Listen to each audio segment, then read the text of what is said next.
ಸಹೃದಯರಿಗೆ ಸಸ್ನೇಹ ವಂದನೆ.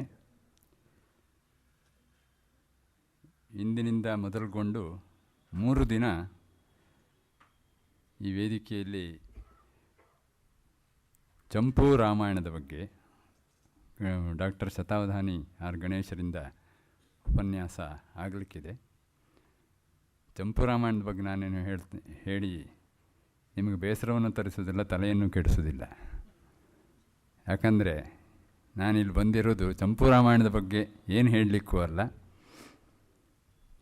ಈ ಚಂಪೂ ರಾಮಾಯಣದ ಉಪನ್ಯಾಸದ ಏರ್ಪಡಿಸಿರುವುದು ದಿವಂಗತ ವೆಂಕಟೇಶ್ ಉಪಾಧ್ಯಾಯ ಕೊರ್ಗಿ ಅವರ ನೆನಪಿನಲ್ಲಿ. ಆ ದತ್ತಿಯಲ್ಲಿ ಈ ಉಪನ್ಯಾಸ ಆಗ್ತಾಯಿದೆ. ವೆಂಕಟೇಶ್ ಉಪಾಧ್ಯಾಯ ಅನ್ನುವಂತಹ ವ್ಯಕ್ತಿ ಏನಿದ್ದಾನೆ ಅವನು ನನ್ನ ಅಣ್ಣ. ಈ ವೇದಿಕೆಯಲ್ಲಿ 3 ಯಕ್ಷಗಾನ ತಾಳಮದ್ದಳೆ ಆದಾಗ ಅವರು ಭಾಗವಹಿಸಿದರು. ಅದು ನೋಡಿದವರಿದ್ದರೆ ಅವರಿಗೆ ಸ್ಮೃತಿ ಮರುಕಳಿಸಬಹುದು. ಅವನ ತಾಳಮದ್ದಳೆಯೂ ಕೂಡ ಅವನ 10 ಕ್ಷೇತ್ರಗಳಲ್ಲಿ ಒಂದು. ಒಳ್ಳೆಯ ವಾಗ್ಮಿಯಾಗಿದ್ದ. ತಾಳಮದ್ದಳೆ ಅನ್ನುವಂತಹ ಯಕ್ಷಗಾನದ ವಾಗ್ವಿಜೃಂಭಣೆಯ ಒಂದು ಅಕಾಲದಲ್ಲಿ ನಿಧನರಾಗಿದ್ದಾರೆ ಅಂತ ಹೇಳೋದು ಸಾಮಾನ್ಯ ವಾಕ್ಯ. ಅಕಾಲ ಅಂತ ನಿರ್ಧಾರ ಮಾಡಲಿಕ್ಕೆ ನಾವು ಯಾರು ಅಲ್ವಾ?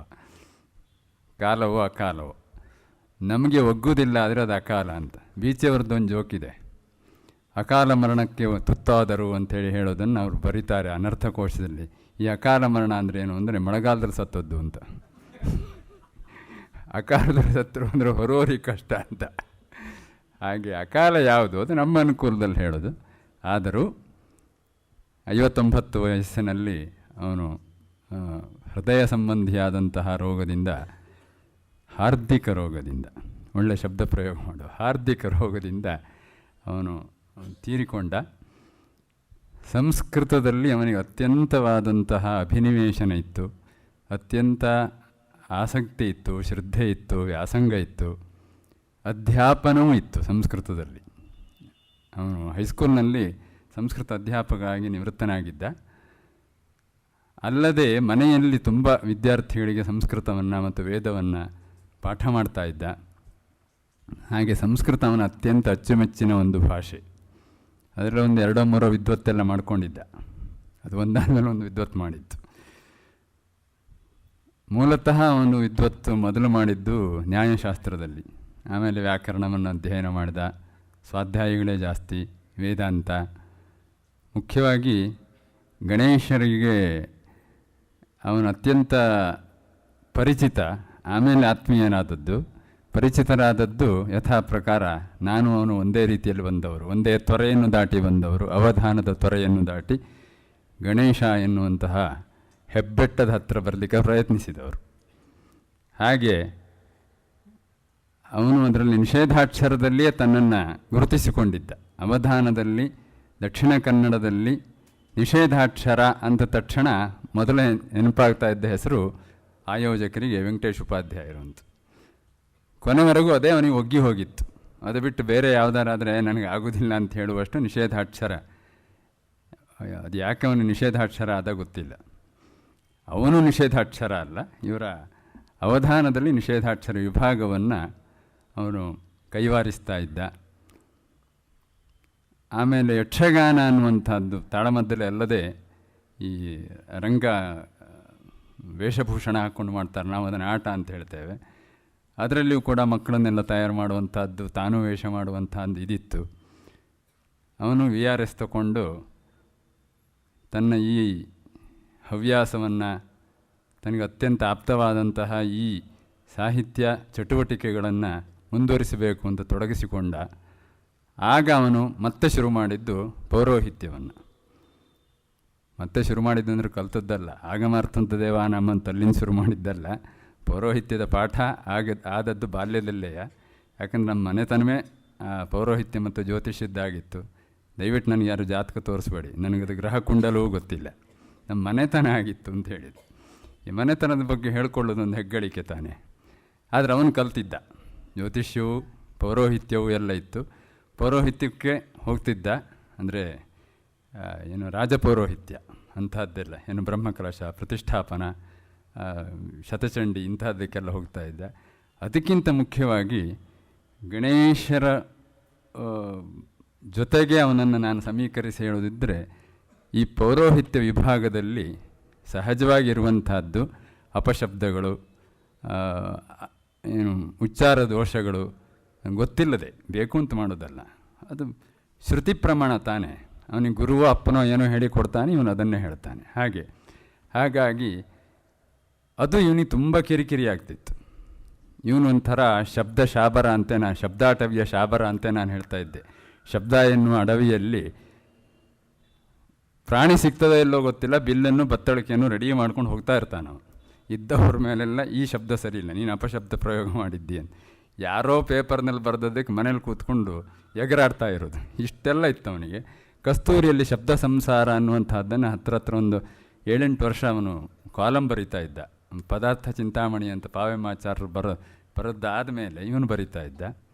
ಹಾಗೆ ಪೌರೋಹಿತ್ಯದಲ್ಲಿರುವಂಥ ಈ ಅಪಸವ್ಯಗಳನ್ನು ಏನು ಮಾಡಲಿಕ್ಕೆ ಸಾಧ್ಯ? ಊರಿಗೆಲ್ಲ ಚರ್ಮ ಹಾಸ್ಲಿಕ್ಕಾಗೋದಿಲ್ಲ ನೆಲದ ಮೇಲೆ, ನಮ್ಮ ಕಾಲಿಗೆ ಹಾಕ್ಕೊಂಡು ಹೋಗುವಂಥ ಮೆಟ್ಟು ಹಾಕ್ಕೊಂಡು ಹಾಗೆ ನಾನು ಮಾಡೋ ಕೆಲಸ ನಾನು ಮಾಡಲೇಬೇಕು ಅಂತ ಅದಕ್ಕೆ ಸಂಬಂಧಿಸಿರುವಂತಹ ಒಂದು 7-8 ಪುಸ್ತಕಗಳನ್ನು ಬರೆದವನು. ಗಣಹೋಮ, ದೀಪ ನಮಸ್ಕಾರ, ಮೃತ್ಯುಂಜಯ ಹೋಮ, ಇಂಥದ್ದು ಅದರದ್ದೆಲ್ಲ ವಿಧಿವಿಧಾನಗಳು. ಅದಕ್ಕೆ ಗಣೇಶರವರೇ ಒಂದು 2-3 ಕೃತಿಗಳಿಗೆ ಉದ್ಬೋಧಕವಾದಂತಹ ಮುನ್ನುಡಿಯನ್ನು ಬರೆದು ಕೊಟ್ಟಿದ್ದಾರೆ. ಇದು ಅವನ ಸಾಮಾನ್ಯ ಪರಿಚಯ. ಅವನು ತೀರಿ ಹೋಗಿ 3 ವರ್ಷ ಆಯಿತು. ಕ್ಯಾಲೆಂಡರ್ ಲೆಕ್ಕದಲ್ಲಿ ಹೇಳೋದಿದ್ದರೆ ಅದು ಸೆಪ್ಟೆಂಬರ್ 12. ನಾವು ಇಲ್ಲಿ ಅವನ ಹೆಸರಿನಲ್ಲಿ ದತ್ತಿಯನ್ನು ಇಟ್ಟಿದ್ದೇವೆ.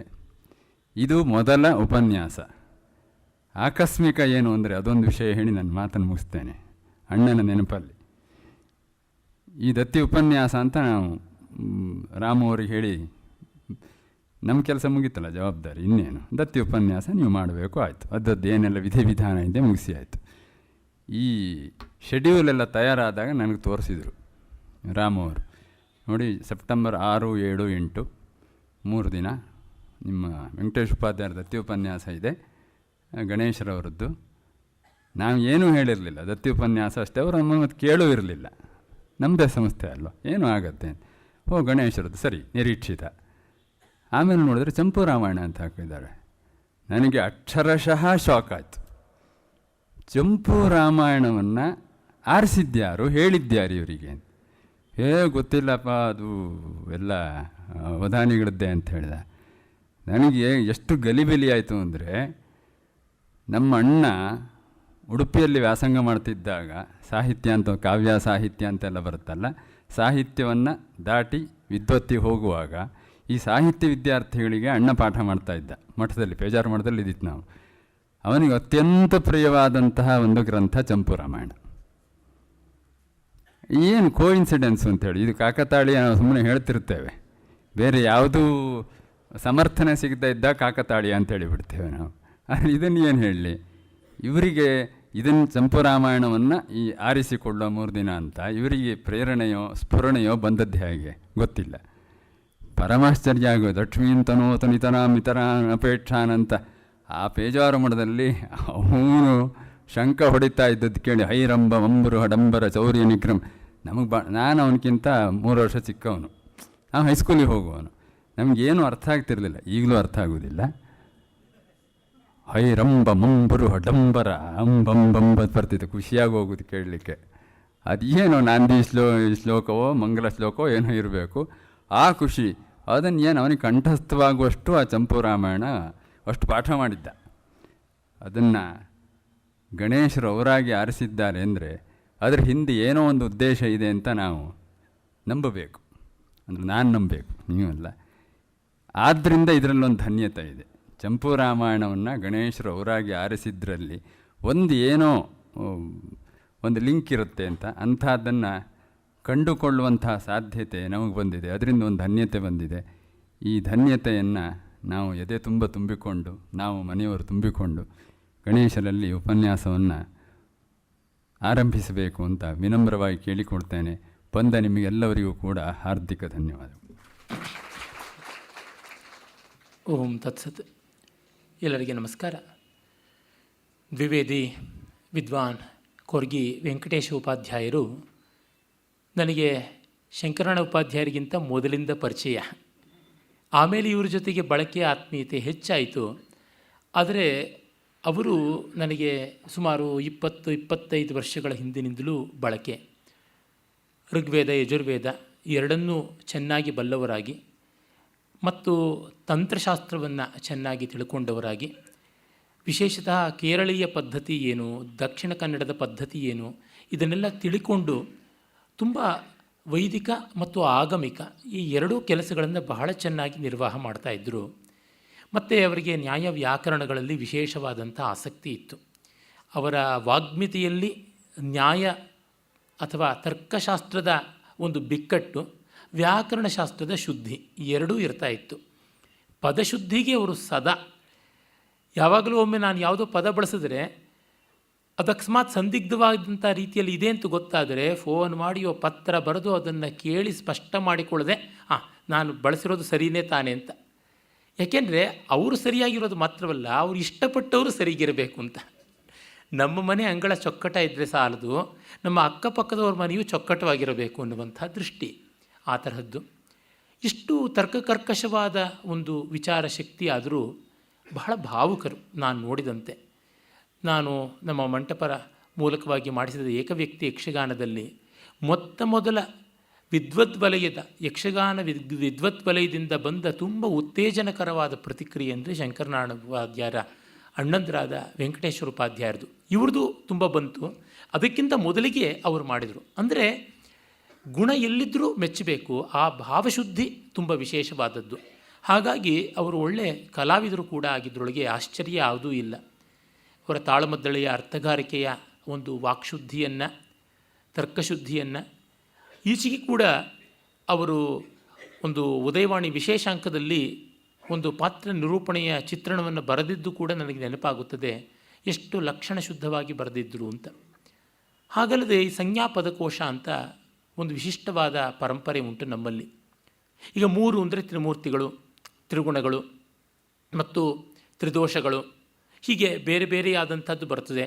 8 ಅಂದರೆ ಅಷ್ಟ ದಿಕ್ಕುಗಳಿರ್ಬೋದು, ಅಥವಾ ಅಷ್ಟ ದಿಕ್ಪಾಲಕರು ಇರ್ಬೋದು, ಅಥವಾ ಅಷ್ಟ ರಸಗಳು ಅಂತಿರುವಂಥದ್ದು ಅದಿರ್ಬೋದು, ಅಷ್ಟಾಕ್ಷರ ಮಂತ್ರ, ಹೀಗೆ 8 ಅಂದರೆ ಒಂದು 18-20 ಉಂಟು. ಇವರು ಆ ಥರ ಒಂದೊಂದರ ಬಗ್ಗೆ ಒಂದೊಂದು ಪುಸ್ತಕ ಬರೆದಿದ್ದರು. 3ರ ಬಗ್ಗೆ ಒಂದು, 5ರ ಬಗ್ಗೆ ಒಂದು, ಹೀಗೆಲ್ಲ.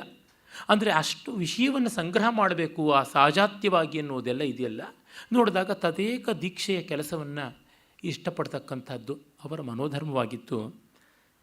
ಹಾಗಾಗಿ ಅವರಲ್ಲಿ ಶಾಸ್ತ್ರಜ್ಞ ಮತ್ತು ಕಲಾವಿದ. ಆಮೇಲೆ ಎಲ್ಲಕ್ಕಿಂತ ತಾವು ಮೆಚ್ಚಿಕೊಂಡದ್ದನ್ನು ಅಮತ್ಸರವಾಗಿ ಮುಕ್ತಕಂಠದಿಂದ ಎದುರಿಗೆ ಮೆಚ್ಚುತ್ತಾ ಇದ್ದರು. ಒಪ್ಪಿಗೆ ಇಲ್ಲದಿದ್ದನ್ನು ಒಂದು ಚೂರು ದಾಕ್ಷಿಣ್ಯ ಇಲ್ಲದೆ ಎದುರಿಗೆ ಹೇಳ್ತಲೂ ಇದ್ದರು. ಹಾಗಾಗಿ ಅವ್ರು ಹೀಗೆ ಅಂತನ್ನೋದನ್ನು ಎಲ್ಲಿಯೂ ಹೇಳ್ಬೋದಾಗಿತ್ತು. ಕೆಲವರ ವ್ಯಕ್ತಿತ್ವ ಹೇಗಿರುತ್ತದೆ ಅಂತಂದರೆ, ಎಲ್ಲಿ ನೋಡಿದ್ರೂ ಒಂದೇ, ಅದಕ್ಕೆ ಯಾವ ದಿಕ್ಕಿಂದ ನೋಡಿದ್ರೂ ಒಂದೇ ಅಂತ. ಈ ಗೋಳಾಕಾರ ಇದೆಯಲ್ಲ, ಅದು ಸಕಲಾಕಾರ. ಯಾವ ದಿಕ್ಕಿಂದ ನೋಡಿದ್ರೂ ಅದು ವರ್ತುಲಾಕಾರವಾಗಿ ಕಾಣಿಸುತ್ತದೆ. ಆದರೆ ಇನ್ನು ಕೆಲವರು ಇರ್ತಾರೆ, ಹೇಗೆ ನೋಡಿದ್ರೆ ಏನು ಅಂತ ಗೊತ್ತಾಗೋಲ್ಲ. Unpredictability is the only predictable thing in them ಅಂತ. ಅನಿಶ್ಚಯವೇ ಅವರ ನಿಶ್ಚಯವಾದ ರೀತಿ ಅಂತ. ಗಾಯತ್ರಿ ಜಪ ಮಾಡ್ತಾ ಇದ್ರಂತೆ, ನೋಡಿದ್ರೆ 3 ಹೊತ್ತೂ ವೈದಿಕರನ್ನು ಬೈತಾ ಕೂತಿದ್ರು. ಶವಸಂಸ್ಕಾರದ ಬಗ್ಗೆ ಏನೋ ಒಂದು ಕುಕೃತಿಯನ್ನು ಬರೀತಾರೆ.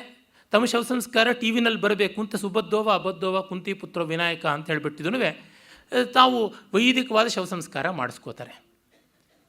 ಹೀಗಾಗಿ ಆ ಥರದ್ದಲ್ಲವೇ ಅಲ್ಲ. ಶಂಕರಣ್ಣ ಉಪಾಧ್ಯಾಯರು ಹೇಳಿದ್ರಲ್ಲ, ಅವರ ಅಣ್ಣಂದ್ರ ವ್ಯಕ್ತಿತ್ವ ನಿಶ್ಚಿತವಾದಂಥದ್ದು. ಅಂದರೆ ಅಂಥವ್ರ ಜೊತೆಗೆ ವ್ಯವಹಾರ ಮಾಡಬಹುದು.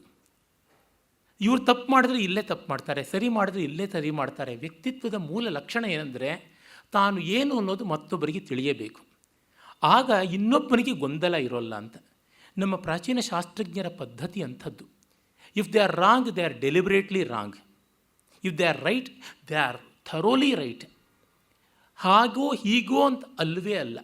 ಹಾಗಾಗಿ ಅವರ ಗುಣದೋಷಗಳು ನಮಗೆ ನಿಚ್ಚಳವಾಗಿ ಗೊತ್ತಾಗುತ್ತದೆ. ಅದು ಬಹಳ ದೊಡ್ಡ ಗುಣ. ಇನ್ನೊಬ್ಬರಿಗೆ ಕಷ್ಟ ಕಡಿಮೆ ಮಾಡಿಕೊಡ್ತಕ್ಕಂಥ ಗುಣ. ವೆಂಕಟೇಶ್ವರ ಉಪಾಧ್ಯಾಯರು ಆ ಬಗೆಯ ವಿದ್ವಾಂಸರು. ಆ ಥರದ ಪರಂಪರೆ ಕಡಿಮೆ ಆಗ್ತಾ ಇದೆ ಅನ್ನೋದು ಒಂದು ಕ್ಲೀಶೆ ಮಾತು, ಆದರೂ ಅದು ಸತ್ಯ, ಕಡಿಮೆ ಆಗ್ತಾ ಇದೆ. ನನಗೆ ಗೊತ್ತಿರಲಿಲ್ಲ ಈ ಕಾವ್ಯ ಅವರಿಗೆ ತುಂಬ ಪ್ರಿಯವಾದದ್ದು ಅಂತ. ಆದರೆ ಪ್ರಿಯವಾಗದೇ ಇರೋದಕ್ಕೆ ಕಾರಣವೇ ಇಲ್ಲ, ಅಷ್ಟು ಸುಂದರವಾದ ಕಾವ್ಯ ಕೂಡ. ಅವರಿಗೆ ರಾಮಾಯಣದ ರಾಮನ ಪಾತ್ರದ ಬಗ್ಗೆ ಕೂಡ ಬಹಳ ಪ್ರೀತಿ, ಗೌರವ, ಅಭಿಮಾನ ಇದ್ದದ್ದು ಹೌದು. ಮತ್ತು ಸ್ವಂತ ಕಲ್ಪನೆಗಳನ್ನು ಅನುಚಿತವಾಗಿ ರಸದೂರವಾಗಿ ಬಳಸಿ ಅನ್ಯಾಯ ಮಾಡಬಾರದು ಅಂತ ಕೂಡ ಅವರಿಗೆ ಇತ್ತು. ಭೋಜರಾಜ ವಾಲ್ಮೀಕಿ ರಾಮಾಯಣದ ಒಂದು ಸ್ವಲ್ಪವೂ ಕೂಡ ಇತಿವೃತ್ತವನ್ನು, ಪಾತ್ರಚಿತ್ರಣವನ್ನು ಅತಿಕ್ರಮಿಸದೆ ಪ್ರಾಮಾಣಿಕವಾಗಿ ವಾಲ್ಮೀಕಿ ಬದ್ಧ ಅರ್ಥ ಯಾವುದಿದೆ ಅದಕ್ಕೆ ಶುದ್ಧ ಮನಸ್ಸಿನಿಂದ ಒಪ್ಪಿಕೊಂಡವನಾಗಿದ್ದ. ಅದಲ್ಲದೆ ಹೃದಯಂಗಮವಾದ ಅನೇಕ ಉಕ್ತಿ ವೈಚಿತ್ರ್ಯಗಳ ಕಲ್ಪನೆಗಳನ್ನು ಮಾಡಿದ್ದ. ಸಹಜ ಸುಂದರವಾದ ಶಬ್ದಾಲಂಕಾರ, ಅರ್ಥಾಲಂಕಾರಗಳ ಸಮೃದ್ಧವಾದ ವಾಂಗ್ಮಯ ಇದು. ಈ ಎಲ್ಲ ದೃಷ್ಟಿಯಿಂದ ಕಂಡಾಗ ಚಂಪು ರಾಮಾಯಣ ಅವರಿಗೆ ಪ್ರೀತಿಪಾತ್ರವಾಗಿದ್ದು ಸಹಜವೇ. ಆದರೆ ನನಗೆ ಅದು ಯಾವ ಕಲ್ಪನೆಯೂ ಇರಲಿಲ್ಲ, ಅವರ ಸಂಸ್ಮರಣೆಯ ಕಾರ್ಯಕ್ರಮ ಅನ್ನೋದು ಗೊತ್ತಿರಲಿಲ್ಲ. ಆದರೆ ಬಹಳ ದಿವಸಗಳಿಂದ ಈ ವೇದಿಕೆಯಲ್ಲಿ ಚಂಪು ರಾಮಾಯಣದ ಬಗೆಗೆ ಮಾತಾಡಬೇಕು. ಹಿಂದೆ ನಾನು ವೆಂಕಟಾಧ್ವರಿಯ ವಿಶ್ವಗುಣಾದರ್ಶ ಚಂಪುವಿನ ಬಗ್ಗೆ ಮಾತಾಡಿದ್ದೆ. ಆದರೆ ನನಗೆ ಎಲ್ಲ ಚಂಪುಗಳಿಗಿಂತ ಭೋಜ ಚಂಪು ಪರಮ ಪ್ರಿಯವಾದದ್ದು. ಅದು ವಿದ್ವದ್ ರಸಿಕರ ಕಿವಿಗೆ ತಲುಪಿಸಬೇಕಾದದ್ದು. ಸಂಸ್ಕೃತ ಕಾವ್ಯದ ಪ್ರೀತಿ ಇರತಕ್ಕಂಥವರು, ಆಸ್ಥೆ ಇರತಕ್ಕಂಥವ್ರು ಓದಲೇಬೇಕಾದದ್ದು ಅಂತ. ಈಚೆಗೆ ಒಂದು ತಿಂಗಳಿನ ವಿದೇಶಿ ಯಾತ್ರೆಯಲ್ಲಿ ಒಂದು ಕಡೆ ಚಂಪು ರಾಮಾಯಣದ ಸುಂದರಕಾಂಡವನ್ನೇ ಪಾಠ ಹೇಳಿಬಿಟ್ಟು ಬಂದೆ. ಅಂದರೆ ಅದು ಅಷ್ಟು ಸುಂದರ, ಸ್ವಾರಸ್ಯಕಾರಿಯಾದದ್ದು. ನಾನು 16-17ನೇ ವಯಸ್ಸಿನಲ್ಲಿ ಓದೋಕ್ಕೆ ಆರಂಭ ಮಾಡಿದ್ದು. ಇಂದೂ ನನಗೆ ಅತ್ಯಂತ ಹೃದಯಕ್ಕೆ ಸನ್ನಿಹಿತವಾದಂಥ ಕಾವ್ಯಗಳಲ್ಲಿ ಇದು ಒಂದು. ಜೊತೆಗೆ ಆ ಕರ್ತೃವೂ ಅಷ್ಟೆ. ಭೋಜರಾಜ ಅಂಥ ಅಸಾಮಾನ್ಯವಾದ ವ್ಯಕ್ತಿತ್ವ. ನಮ್ಮ ಭಾರತ ದೇಶ ಮಾತ್ರವಲ್ಲ, ಜಗತ್ತೇ ಹೆಮ್ಮೆ ಪಡಬೇಕಾದ, ನಿಬ್ಬೆರಗಾಗಬೇಕಾದ ವ್ಯಕ್ತಿತ್ವ ಭೋಜರಾಜನದು.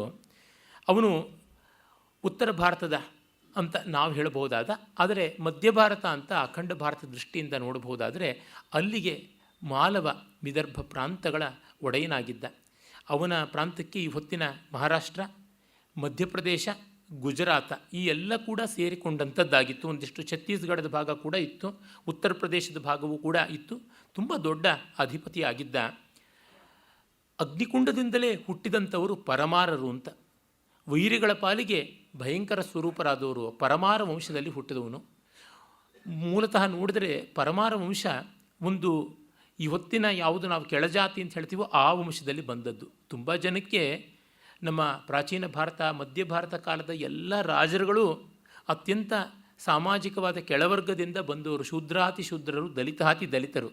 ಆದರೆ ಅವರೆಲ್ಲ ಅದರ ಬಗ್ಗೆ ಹಲುಬಲಿಲ್ಲ, ಗೋಳಾಟ ಮಾಡಲಿಲ್ಲ.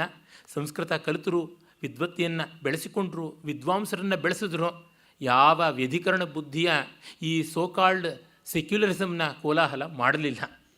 ಆಗ ಭಾರತ ದೇಶಕ್ಕೆ ಈ ಜಾತಿಯ ಪೀಡೆ ಈ ಥರ ಇರಲಿಲ್ಲ. ಜಾತಿಗಳಿದ್ದುವು, ಆದರೆ ಜಾತಿ ರಾಜಕೀಯ ಇರಲಿಲ್ಲ.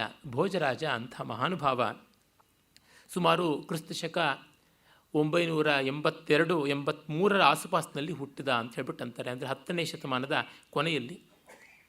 ಈತ ಸಿಂಧುಲ ಅಥವಾ ಸಿಂಧುರಾಜ ಅನ್ನುವನ ಮಗ. ಇವನ ತಾಯಿಗೆ ರತ್ನವತಿ ಅಂತ ಹೆಸರು. ಶಶಿಪ್ರಭಾ ಅಂತಲೂ ಸಾವಿತ್ರಿ ಅಂತಲೂ ಕೂಡ ಕರೀತಾ ಇದ್ರು ಅಂತ ಗೊತ್ತಾಗುತ್ತದೆ. ಇವನ ತಂದೆಯ ಸಹೋದರ, ಕೆಲವರು ಹೇಳ್ತಾರೆ ಅಣ್ಣ ಅಂತ, ಇನ್ನು ಕೆಲವರು ತಮ್ಮ ಅಂತಾರೆ. ಅಣ್ಣ ಇರಬೇಕು ಅನ್ನೋದು ಸರಿ. ಪೃಥ್ವೀವಲ್ಲಭ, ಸತ್ಯಾಶ್ರಯ ಅಂತೆಲ್ಲ ಹೆಸರು ಪಡ್ಕೊಂಡಿದ್ದಂಥ ಮುಂಜ ಮಹಾಪರಾಕ್ರಮಿಯಾಗಿದ್ದ. ಕಡೆಗೆ ಕಲ್ಯಾಣ ಚಾಲುಕ್ಯರ ಕೈಯಲ್ಲಿ ಅವನ ಪರಾಭವ ಆಯಿತು. ಅದರ ಬಗೆಯೇ ಪೃಥ್ವೀವಲ್ಲಭ ಅಂತ ತುಂಬ ರೋಚಕವಾದ ಒಂದು ಕಾದಂಬರಿಯನ್ನೇ ಕೆ.ಎಂ. ಮುನ್ಷಿಯವರು ಬರೆದಿದ್ದಾರೆ. ಇರಲಿ, ಅವನು ಮುಂಜ ತನ್ನ ಉತ್ತರಾಧಿಕಾರಿಯಾಗಿ ಭೋಜನನ್ನು ಮಾಡಿದ ಅಂತ ಗೊತ್ತಾಗುತ್ತದೆ. ಈ ಬಗೆಗೆ ಭೋಜ ಪ್ರಬಂಧಾದಿ ಕಾವ್ಯಗಳಲ್ಲಿ ಬೇರೆ ಬೇರೆ ರಂಜಿತವಾದಂಥ ಕಲ್ಪನೆಗಳುಂಟು. ಆ ಪ್ರಕಾರ ಸಿಂಧುಲ ಮುಂಜನ ಅಣ್ಣ. ಅವನು ತೀರು ಹೋಗ್ತಾ ಮುಂಜನಿಗೆ ರಾಜ್ಯವನ್ನು ಕೊಟ್ಟ.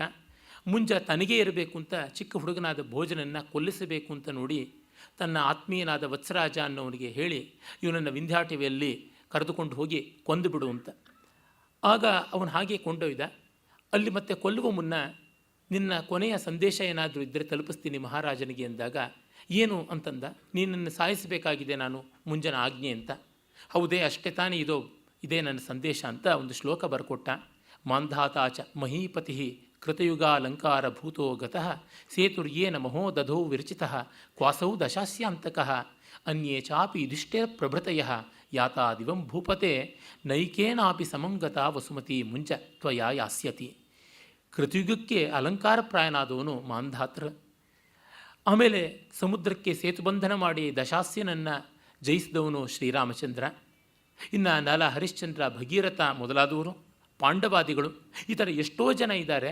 ಅವರೆಲ್ಲರೂ ತೀರ್ಕೊಂಡ ಮೇಲೆ ಅವರೊಟ್ಟಿಗೆ ಅವರ ರಾಜ್ಯ ಪರಲೋಕ ಸೇರಲಿಲ್ಲ. ಆದರೆ ಮುಂಜ, ನೀನು ಸತ್ತರೆ ಮಾತ್ರ ನಿನ್ನ ಸಾಮ್ರಾಜ್ಯ ಪರಲೋಕಕ್ಕೆ ನಿನ್ನ ಜೊತೆ ಬರುತ್ತದೆ ಅಂತ. ಎಂಥ ಮಾರ್ಮಿಕವಾದ ಆಘಾತ ಅದು.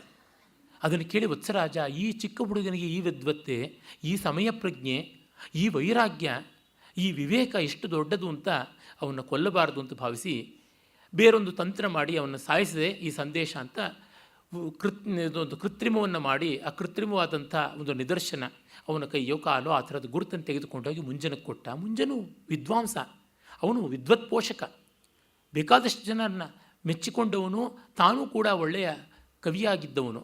ಹೀಗಾಗಿ ಅವನಿಗೆ ಗೊತ್ತಾಯಿತು ರಾಜ್ಯಕಾಂಕ್ಷೆ ಇತ್ತೇ ಹೊರತು ಅವನಿಗೆ ರಾಸಿಕ್ಯವಿರಲಿಲ್ಲ ಅಂತಲ್ಲ, ಗುಣಗ್ರಹಣ ಇರಲಿಲ್ಲ ಅಂತಲ್ಲ.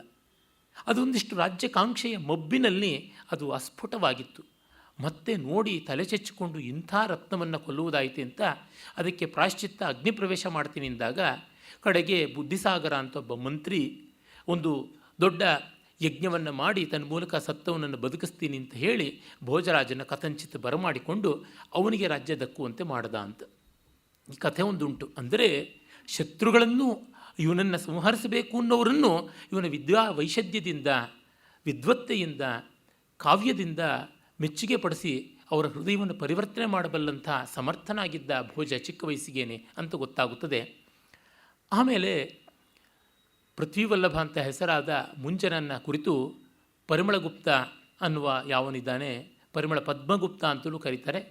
ಅವನು ನವಸಾಹಸಾಂಕ ಚರಿತ ಚಂಪು ಅಂತಲೇ ಒಂದು ಸೊಗಸಾಗಿರ್ತಕ್ಕಂಥ ಕಾವ್ಯವನ್ನು ಬರೆದಿದ್ದಾನೆ.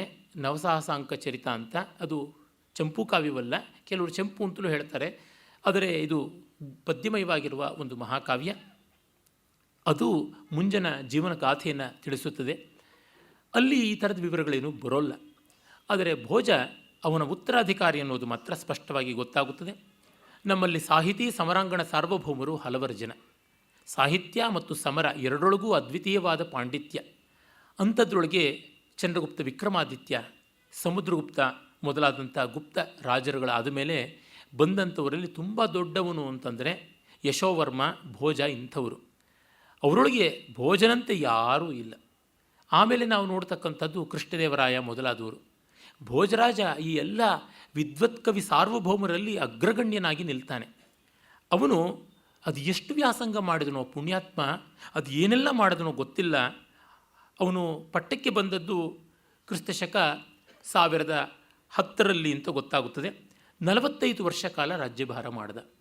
ಕೆಲವು ಕಡೆ 55 ವರ್ಷ 7 ತಿಂಗಳು 3 ದಿವಸ ಅಂತ ಕೂಡ 50 ವರ್ಷಾಣಿ ಸಪ್ತಮಾಸ ದಿನತ್ರಯಂ ಅಂತ ಹೇಳ್ತಾರೆ. ಒಟ್ಟಿನಲ್ಲಿ ಲೆಕ್ಕ ಇತಿಹಾಸಜ್ಞರು ಹೀಗೆ ಒಂದು 45 ವರ್ಷ ಅಂತ. ಅದು ಸ್ವಲ್ಪ ಅಲ್ಪದ್ದಲ್ಲ, ತುಂಬ ದೊಡ್ಡ ಕಾಲವೇ ಆಯಿತು. ಪ್ರಜಾರಂಜಕನಾಗಿ ಬಾಳಿ ಕಟ್ಟ ಕಡೆಗೆ ರಣರಂಗದಲ್ಲಿ 1055ನೇ ಇಸ್ವಿಯಲ್ಲಿ 11ನೇ ಶತಮಾನದ ಮಧ್ಯಭಾಗದಲ್ಲಿ ರಣರಂಗದಲ್ಲಿಯೇ ತೀರಿಕೊಂಡ ಅಂತ ಗೊತ್ತಾಗುತ್ತದೆ. ಅವನು ಧಾರಾನಗರಿಯಲ್ಲಿ ಅಧೀಶ್ವರನಾಗಿದ್ದ. ಅದ್ಯಧಾರ, ಸದಾಧಾರ, ಸದಾಲಂಬ, ಸರಸ್ವತಿ ಅಂತೆಲ್ಲ ಪ್ರಸಿದ್ಧ ಪದ್ಯಗಳು ಈ ಭೋಜನನ್ನೇ ಕುರಿತಾದಂಥದ್ದು. ಇವನ ವೈದುಷ್ಯ ಎಷ್ಟಾಯಿತು ಅಂದರೆ ಇವನ ಕಾಲದಲ್ಲಿಯೇ ಎಲ್ಲ ಕವಿಗಳು ಇರಬೇಕು ಅಂತ ಬಯಕೆ ಅನ್ನುವಂತೆ ನಮ್ಮ ಭೋಜ ಪ್ರಬಂಧದಲ್ಲಿ ಬಹಳ ಚೆನ್ನಾಗಿ ಬಲ್ಲಾಳಸೇನ ಕಾಳಿದಾಸ ಅವನ್ಯಾಕೆ ಅವನಿಗಿಂತಲೂ 1000 ವರ್ಷ ಹಿಂದೆ ಇದ್ದ ವರರುಚಿಯಿಂದ ಮೊದಲುಗೊಂಡು ಮುಂದೆ ಇದ್ದಂಥ ಎಷ್ಟೋ ಜನರನ್ನು ಭಾರವಿ, ಭೌಭೂತಿ, ಮಾಘ, ಬಾಣ ಈ ಎಲ್ಲ ಕಾಲದ ಎಲ್ಲ ಆಸ್ಥಾನದವರನ್ನು ಒಂದು ಕಡೆಗೆ ಸೇರಿಸಿಬಿಟ್ಟ. ಭೋಜರಾಜನ ಆಸ್ಥಾನದಲ್ಲಿ ಅವರೆಲ್ಲ ಇದ್ದರು ಅಂತ. ಈ ಮಟ್ಟಕ್ಕೆ ಭೋಜರಾಜ ಲೋಕವಿಖ್ಯಾತಿಯನ್ನು ಪಡೆದ. ಎಲ್ಲಿವರೆಗೂ ಅಂದರೆ ಮುಂದಿನ ರಾಜರುಗಳು ಅಭಿನವ ಭೋಜ ಅಂತ ಬಿರುದು ಪಡೆಯೋದು ಒಂದು ಗೌರವ ಅಂತ ಅಂದ್ಕೊಂಡ್ರು. ಕೃಷ್ಣದೇವರಾಯನನ್ನು ಆಂಧ್ರ ಭೋಜ ಅಂತ ಕರೀತಾರೆ. ಈ ಮಟ್ಟಕ್ಕೆ ಭೋಜರಾಜ ತನ್ನ ವೈದುಷ್ಯವನ್ನು ಬೆಳೆಸಿಕೊಂಡ. ಅವನು ಸುಮ್ಮನೆ ಪದ್ಯ ಬರಿತಾ ತೆಪ್ಪಗೆ ಒಳಗಡೆ ಕೂತು ಬಿಡ್ತಾ ಇರಲಿಲ್ಲ. ಕತ್ತಿಯನ್ನು ಬೀಸೋದ್ರೊಳಗೂ ಅಗ್ರಗಣ್ಯನಾಗಿದ್ದ. ಅದ್ಭುತವಾದ ಯುದ್ಧತಂತ್ರವನ್ನು ಬಲ್ಲವನಾಗಿದ್ದ. ಅಮೇಯನಾದ ಪರಾಕ್ರಮಿಯಾಗಿದ್ದ.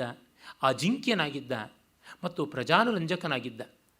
ಅಷ್ಟು ಮಾತ್ರವಲ್ಲದೆ ಲೋಕಕ್ಕೆ ಉಪಕಾರಕವಾಗುವ ಎಷ್ಟೋ ಕಾರ್ಯಗಳನ್ನು ಬೇರೆ ಬೇರೆ ರೀತಿಯಲ್ಲಿ ಮಾಡ್ತಾ ಇದ್ದ. ಎಲ್ಲ ಶತ್ರುರಾಜರುಗಳನ್ನು ಅವನು ಹದ್ದುಬಸ್ತಿನಲ್ಲಿಟ್ಟುಕೊಂಡು ಮಹಾಪರಾಕ್ರಮಿಯಾಗಿ ಅವರ ಚಕ್ರೇಶ್ವರ ಅಂತನಿಸಿದ್ದ. ಅನೇಕರನ್ನು ಸಾಮಂತರನ್ನಾಗಿ ಮಾಡಿಕೊಂಡಿದ್ದ. ಅವನು ಕರ್ನಾಟಕದ ಎರಡನೇ ಬಲ್ಲಾಳ, ಯಾವನು ನಮ್ಮ ಚಾಲುಕ್ಯರ, ಕಲ್ಯಾಣ ಚಾಲುಕ್ಯರ ಮಹಾರಾಜ ಇದ್ದ, ಅವನನ್ನು ಕೂಡ ಬಗ್ಗು ಬಡಿದಿದ್ದ ಅಂತ ಗೊತ್ತಾಗುತ್ತದೆ. ಪೃಥ್ವಿವಲ್ಲಭ ಅಂತ ಹೆಸರಾದ ಮುಂಜನನ್ನು ಅವನು ಬಗ್ಗು ಬಡಿದಿದ್ದ ಅಂತ ಅದಕ್ಕೆ ಪ್ರತಿಕ್ರಿಯೆಯಾಗಿ, ಪ್ರತೀಕಾರವಾಗಿ ತಾನು ಹಾಗೆ ಮಾಡಿದ್ದ.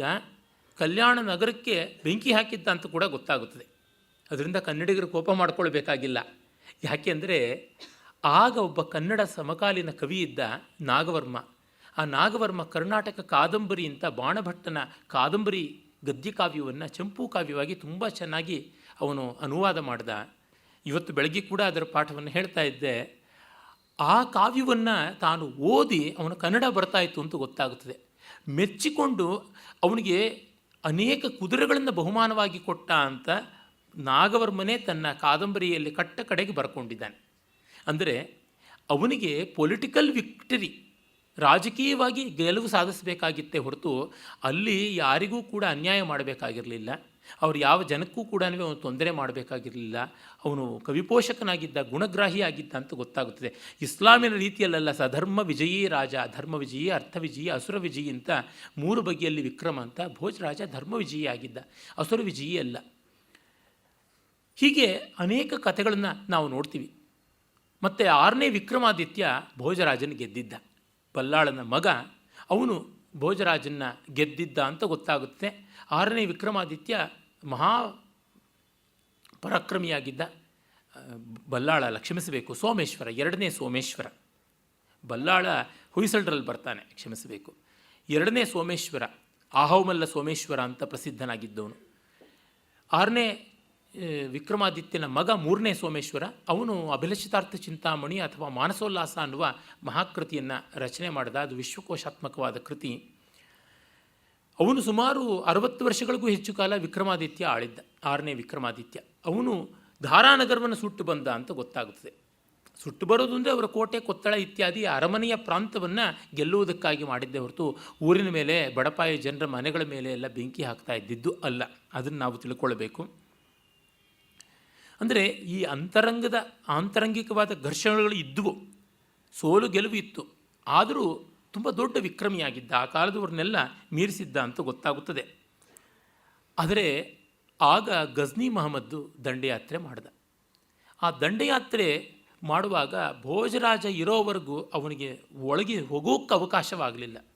ತುಂಬ ದೊಡ್ಡ ಸಮರ್ಥವಾದ ಉತ್ತರವನ್ನು ಕೊಟ್ಟ.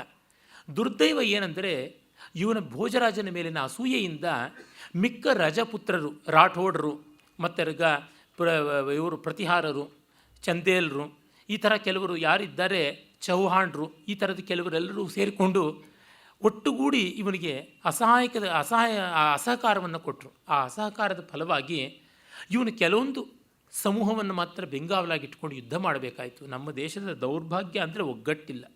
ಈ ರಾಜಪುತ್ರರು ಮಹಾವಿಕ್ರಮಿಗಳು, ಅಭಿಮಾನಧನರು, ದೇಶ ಮತ ಇತ್ಯಾದಿಗಳ ಬಗ್ಗೆ ತುಂಬ ಶ್ರದ್ಧಾಭಕ್ತಿ ಇಟ್ಕೊಂಡವರು.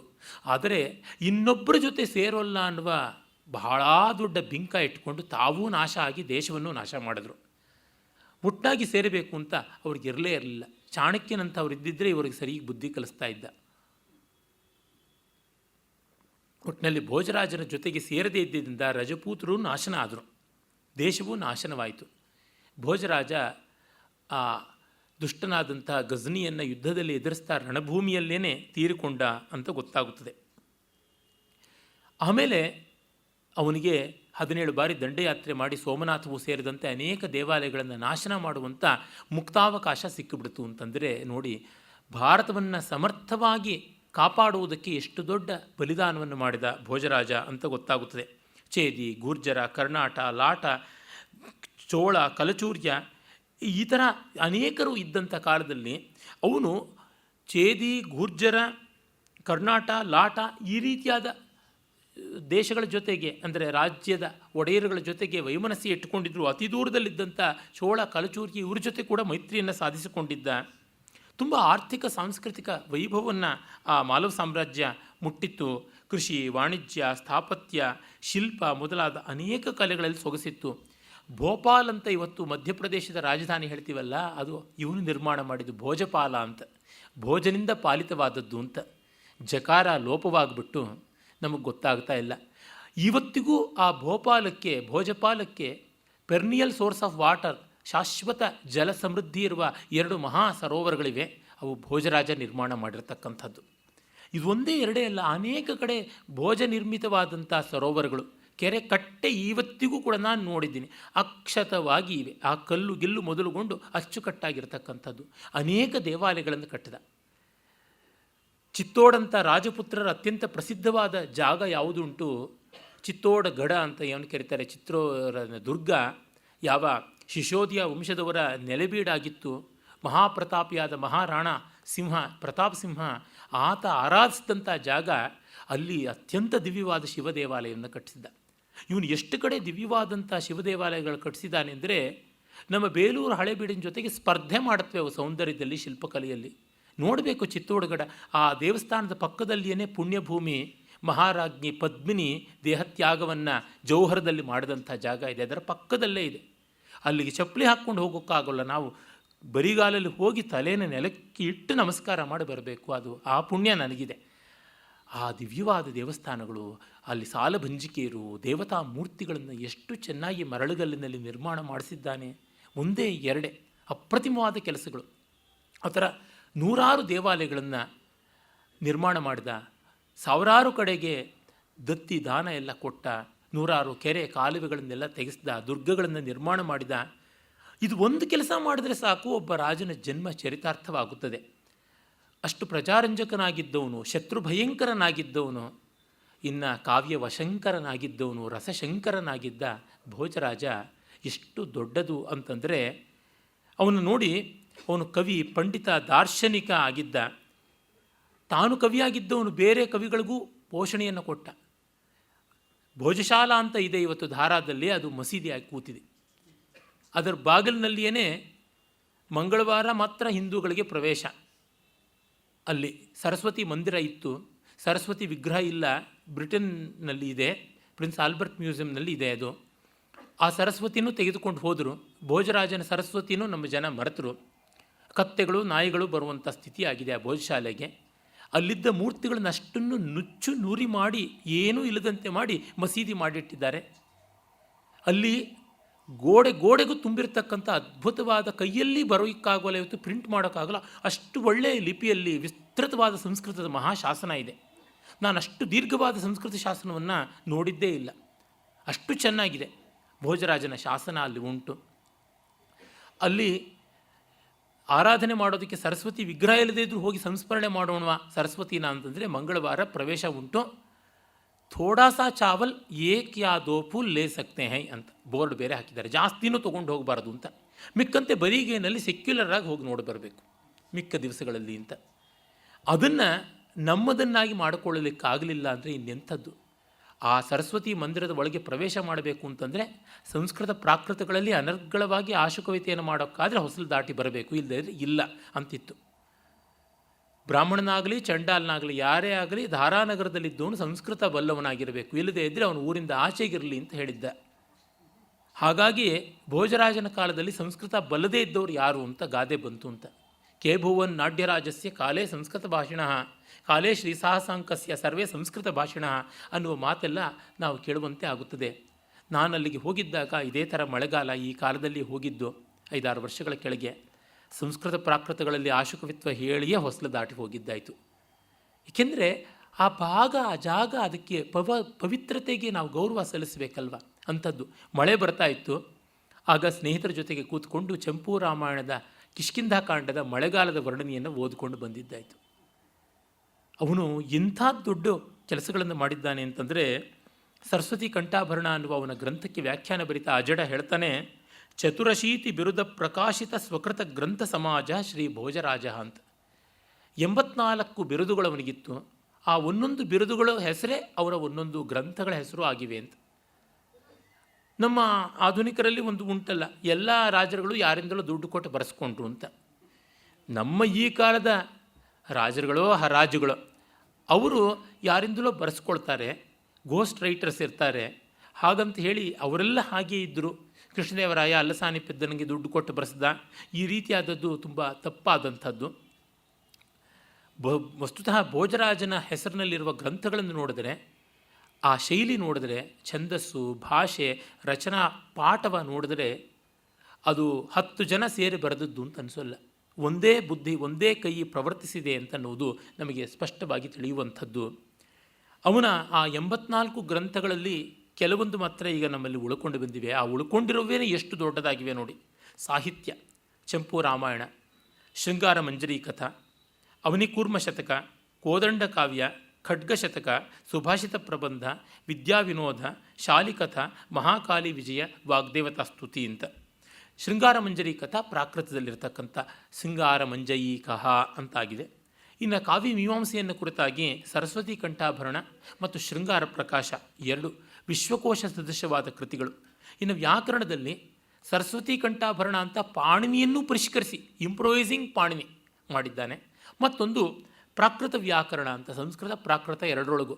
ಅವರಿಗೆ ಇದು ಮಡಿ ಇದು ಮೈಲಿಗೆ ಅಂತ ಇರಲಿಲ್ಲ. ಆ ಕಾಲದಲ್ಲಿ ಸಂಸ್ಕೃತ ಪ್ರಾಕೃತಗಳೇ ಇದ್ದದ್ದು. ಎರಡರ ಬಗ್ಗೆನೂ ಬರೆದಿದ್ದಾನೆ. ಇನ್ನು ಕೋಶ ನಿಘಂಟು, ಅಲ್ಲಿ ನಾಮಮಾಲಿಕ, ಅನೇಕಾರ್ಥ ಕೋಶ, ಅಮರಕೋಶ ವ್ಯಾಖ್ಯಾನ 3 ಗ್ರಂಥ ಬರೆದಿದ್ದಾನೆ. ಸಂಗೀತ ಪ್ರಕಾಶ ಅಂತ ಗೀತ, ನೃತ್ಯ, ವಾದ್ಯ, ನಾಟಕ ಅಷ್ಟನ್ನೂ ಸೇರಿಸಿ ಗ್ರಂಥ ಬರೆದಿದ್ದಾನೆ. ಇತಿಹಾಸ ಗ್ರಂಥ ಸಂಜೀವನಿ ಅಂತ ಬರೆದಿದ್ದಾನೆ. ಇನ್ನು ದರ್ಶನಶಾಸ್ತ್ರದಲ್ಲಿ ತತ್ವಪ್ರಕಾಶ ಅಂತ ಶೈವ ಸಿದ್ಧಾಂತದ ಬಗೆಗೆ ಬರೆದಿದ್ದಾನೆ. ಸಿದ್ಧಾಂತ ಸಂಗ್ರಹ, ಸಿದ್ಧಾಂತ ಸಾರ ಪದ್ಧತಿ ಇವೆಲ್ಲ ಶೈವ ಆಗಮ ಗ್ರಂಥಗಳಿಗೆ ಸಂಬಂಧಪಟ್ಟಿದ್ದು. ತತ್ವಚಂದ್ರಿಕಾ, ರಾಜಮಾರ್ತಾಂಡ ಯೋಗವೃತ್ತಿ ಅಂತ, ಯೋಗಸೂತ್ರ ವೃತ್ತಿ ಅಂತ ಪಾತಂಜಲ ಯೋಗಸೂತ್ರಗಳಿಗೆ ಯಾವ ವ್ಯಾಸಭಾಷ್ಯ ಉಂಟು ಅದರ ಮೇಲೆ ವಿವರಣೆಯನ್ನು ಬರೆದಿದ್ದಾನೆ. ಮತ್ತು ಜ್ಯೋತಿಷದಲ್ಲಿ ಖಗೋಳಶಾಸ್ತ್ರವನ್ನು ತುಂಬ ಚೆನ್ನಾಗಿ ಬಲ್ಲವನಾಗಿದ್ದ ರಾಜಮಾರ್ತಾಂಡ, ರಾಜಮೃಗಾಂಕ, ವಿದ್ವಜ್ಜನ ವಲ್ಲಭ, ಪ್ರಶ್ನ ಕೇರಳಿ, ಆದಿತ್ಯ ಪ್ರತಾಪ ಸಿದ್ಧಾಂತ, ಭುಜಬಲ ನಿಬಂಧ, ಜ್ಯೋತಿಸ್ಸಾಗರ ಸಾರ, ರತ್ನಕೋಶ, ಗ್ರಹಭಾಷ್ಯ, ಭೋಜ ಸಾಮುದ್ರಿಕ, ರಮಲಾಮೃತ ಇಷ್ಟು ಗ್ರಂಥಗಳು ಬರೆದಿದ್ದಾನೆ. ಇನ್ನು ಧರ್ಮಶಾಸ್ತ್ರಕ್ಕೆ ಸಂಬಂಧಪಟ್ಟಂತೆ ಇಷ್ಟಾಪೂರ್ತ ಅಂತ ನಮ್ಮಲ್ಲಿ ಹೇಳುವುದುಂಟು. ಪೂರ್ತ ಅಂತಂದರೆ ಈ ಸೆಕ್ಯುಲರ್ ವೆಲ್ಫೇರ್ ಆ್ಯಕ್ಟಿವಿಟಿ ಅಂತ ನಾವು ಏನು ಕರಿತೀವಿ, ಒಳ್ಳೆಯ ಅರ್ಥದಲ್ಲಿ ಅದು. ಅಂದರೆ ಕೆರೆ, ಬಾವಿ ಇತ್ಯಾದಿಗಳನ್ನು ನಿರ್ಮಾಣ ಮಾಡಿಸೋದು, ಸತ್ರ, ಮಂಟಪ, ತೋಟ ಇತ್ಯಾದಿಗಳು ಮಾಡೋದು, ಸತ್ರ, ಪ್ರಭಾ, ದೇವಾಗಾರ ಇತ್ಯಾದಿ ನಿರ್ಮಾಣಗಳು ಅಂತ ಪ್ರಜಾಹಿತ ಕಾರ್ಯಗಳೇನು ಮಾಡೋದು ಅದು ಪೂರ್ತ. ಇಷ್ಟ ಅಂದರೆ ದೇವಹಿತವಾಗಿ ಮಾಡ್ತಕ್ಕಂಥ ಹೋಮ, ಹವನ, ಪೂಜೆ, ಪುನಸ್ಕಾರ ಇತ್ಯಾದಿ ಆದದ್ದು. ಅಲ್ಲಿ ಪೂರ್ತ ಮಾರ್ತಾಂಡ ಅಂತ ಪೂರ್ತಕ್ಕೆ ಸಂಬಂಧಪಟ್ಟಂತೆ ಬರೆದಿದ್ದಾನೆ. ಪೂರ್ತ ಮಾರ್ತಾಂಡ ಮತ್ತು ವ್ಯವಹಾರ ಸಮುಚ್ಚಯ ಅಂತ ವ್ಯವಹಾರಕ್ಕೆ ಸಂಬಂಧಪಟ್ಟಂಥದ್ದು ಯಾವುದುಂಟು, ಕೋರ್ಟು, ಕಚೇರಿ, ಲಿಟಿಗೇಷನ್ನು ಅದರ ಬಗ್ಗೆ ಬರೆದಿದ್ದಾನೆ. ವ್ಯವಹಾರ ಮಂಜರಿ ಅಂತ ಮತ್ತೊಂದು. ಸಿದ್ಧಾಂತ ಸಾರ ಪದ್ಧತಿ, ವಿವಿಧ ವಿದ್ಯಾಚಾರ ಚತುರ, ಭೂಪಾಲ ಪದ್ಧತಿ, ರಾಜ ಮಾರ್ತಾಂಡ, ಬೃಹದ್ರಾಜ ಮಾರ್ತಾಂಡ ಇದೊಂದು ವಿಶ್ವಕೋಶಾತ್ಮಕವಾದ ಗ್ರಂಥ ಧರ್ಮಶಾಸ್ತ್ರದಲ್ಲಿ. ರತ್ನಾವಲಿ, ಕಾಮಧೇನು, ಪ್ರಯೋಗ ಪದ್ಧತಿ ಇಷ್ಟು ಗ್ರಂಥಗಳು ಧರ್ಮಶಾಸ್ತ್ರದಲ್ಲಿ. ಇನ್ನು ರಾಜನೀತಿಯಲ್ಲಿ ಚಾಣಕ್ಯ ರಾಜನೀತಿ, ನೀತಿ ನಿಬಂಧನ, ಯುಕ್ತಿಕಲ್ಪತರು. ಯುಕ್ತಿಕಲ್ಪತರು ಅಂತೂ ಅದು ಒಂದು ಬಗೆಯ ವಿಶ್ವಕೋಶ. ಪ್ರಾಚೀನ ಭಾರತದ ನೌಕಾ ನಿರ್ಮಾಣ ಹೇಗಿತ್ತು ಅನ್ನುವುದೆಲ್ಲ ಮೊದಲುಗೊಂಡು ಅಲ್ಲಿ ಬರ್ತದೆ. ತುಂಬ ಜನಕ್ಕೆ ಗೊತ್ತಿಲ್ಲ ಪ್ರಾಚೀನ ಭಾರತೀಯರು ನೌಕಾ ನಿರ್ಮಾಣದಲ್ಲಿ ಅತಿಶಯವನ್ನು ಸಾಧಿಸಿದರು ಅಂತ. ಚೋಳರು, ಪಲ್ಲವರು, ಪಾಂಡ್ಯರು ಎಲ್ಲ ತುಂಬ ಚೆನ್ನಾಗಿ ನಿಷ್ಣಾತರಾಗಿದ್ದರು ಅಂತ ಗೊತ್ತಾಗುತ್ತೆ. ಚೋಳ ನೌಕಾ ಬಲ ಎಂಥದ್ದು ಅಂತಂದರೆ ಫಾರಿಸ್ಟರ್ನ್ ಕಂಟ್ರೀಸ್ ಅಂತ ಏನಿವೆ ಅದು ಪ್ರಪ್ರಾಚ್ಯ ದೇಶಗಳ ಮೇಲೆ ಕೂಡ ಯುದ್ಧಕ್ಕೆ ಹೋಗಿದ್ದರು. ಶ್ರೀಲಂಕಾ ಮೊದಲುಗೊಂಡು ಎಲ್ಲವನ್ನೂ ಗೆದ್ದಿದ್ದರು ಅಂತ ಗೊತ್ತಾಗುತ್ತೆ. ಚೋಳರಂತೂ ಈ ಕಡೆ ಗಂಗೆಯವರೆಗೂ ಹೋಗಿದ್ದರು, ಈ ಕಡೆ ಲಂಕೆಯವರೆಗೂ ಹೋಗಿದ್ದರು, ಎಲ್ಲವನ್ನು ಮಾಡಿದರು. ಪ್ರಾಚೀನ ಭಾರತದ ಹಡಗುಗಳು ಜಗತ್ತೆಲ್ಲ ಓಡಾಡ್ತಾ ಇದ್ವು ಅಂತ ಗೊತ್ತಾಗುತ್ತದೆ. ಅಲ್ಲಿಂದ ಮೊದಲುಗೊಂಡು ಬೇಕಾದಷ್ಟು ವಿವರಗಳನ್ನು ಕೊಡ್ತಾನೆ ಅವನು. ಆಯುರ್ವೇದದಲ್ಲಿ ಮಹಾವಿದ್ವಾಂಸನಾಗಿದ್ದ. ಚಾರುಚರ್ಯ ಅನ್ನೋ 1000 ಶ್ಲೋಕಗಳ ಗ್ರಂಥ.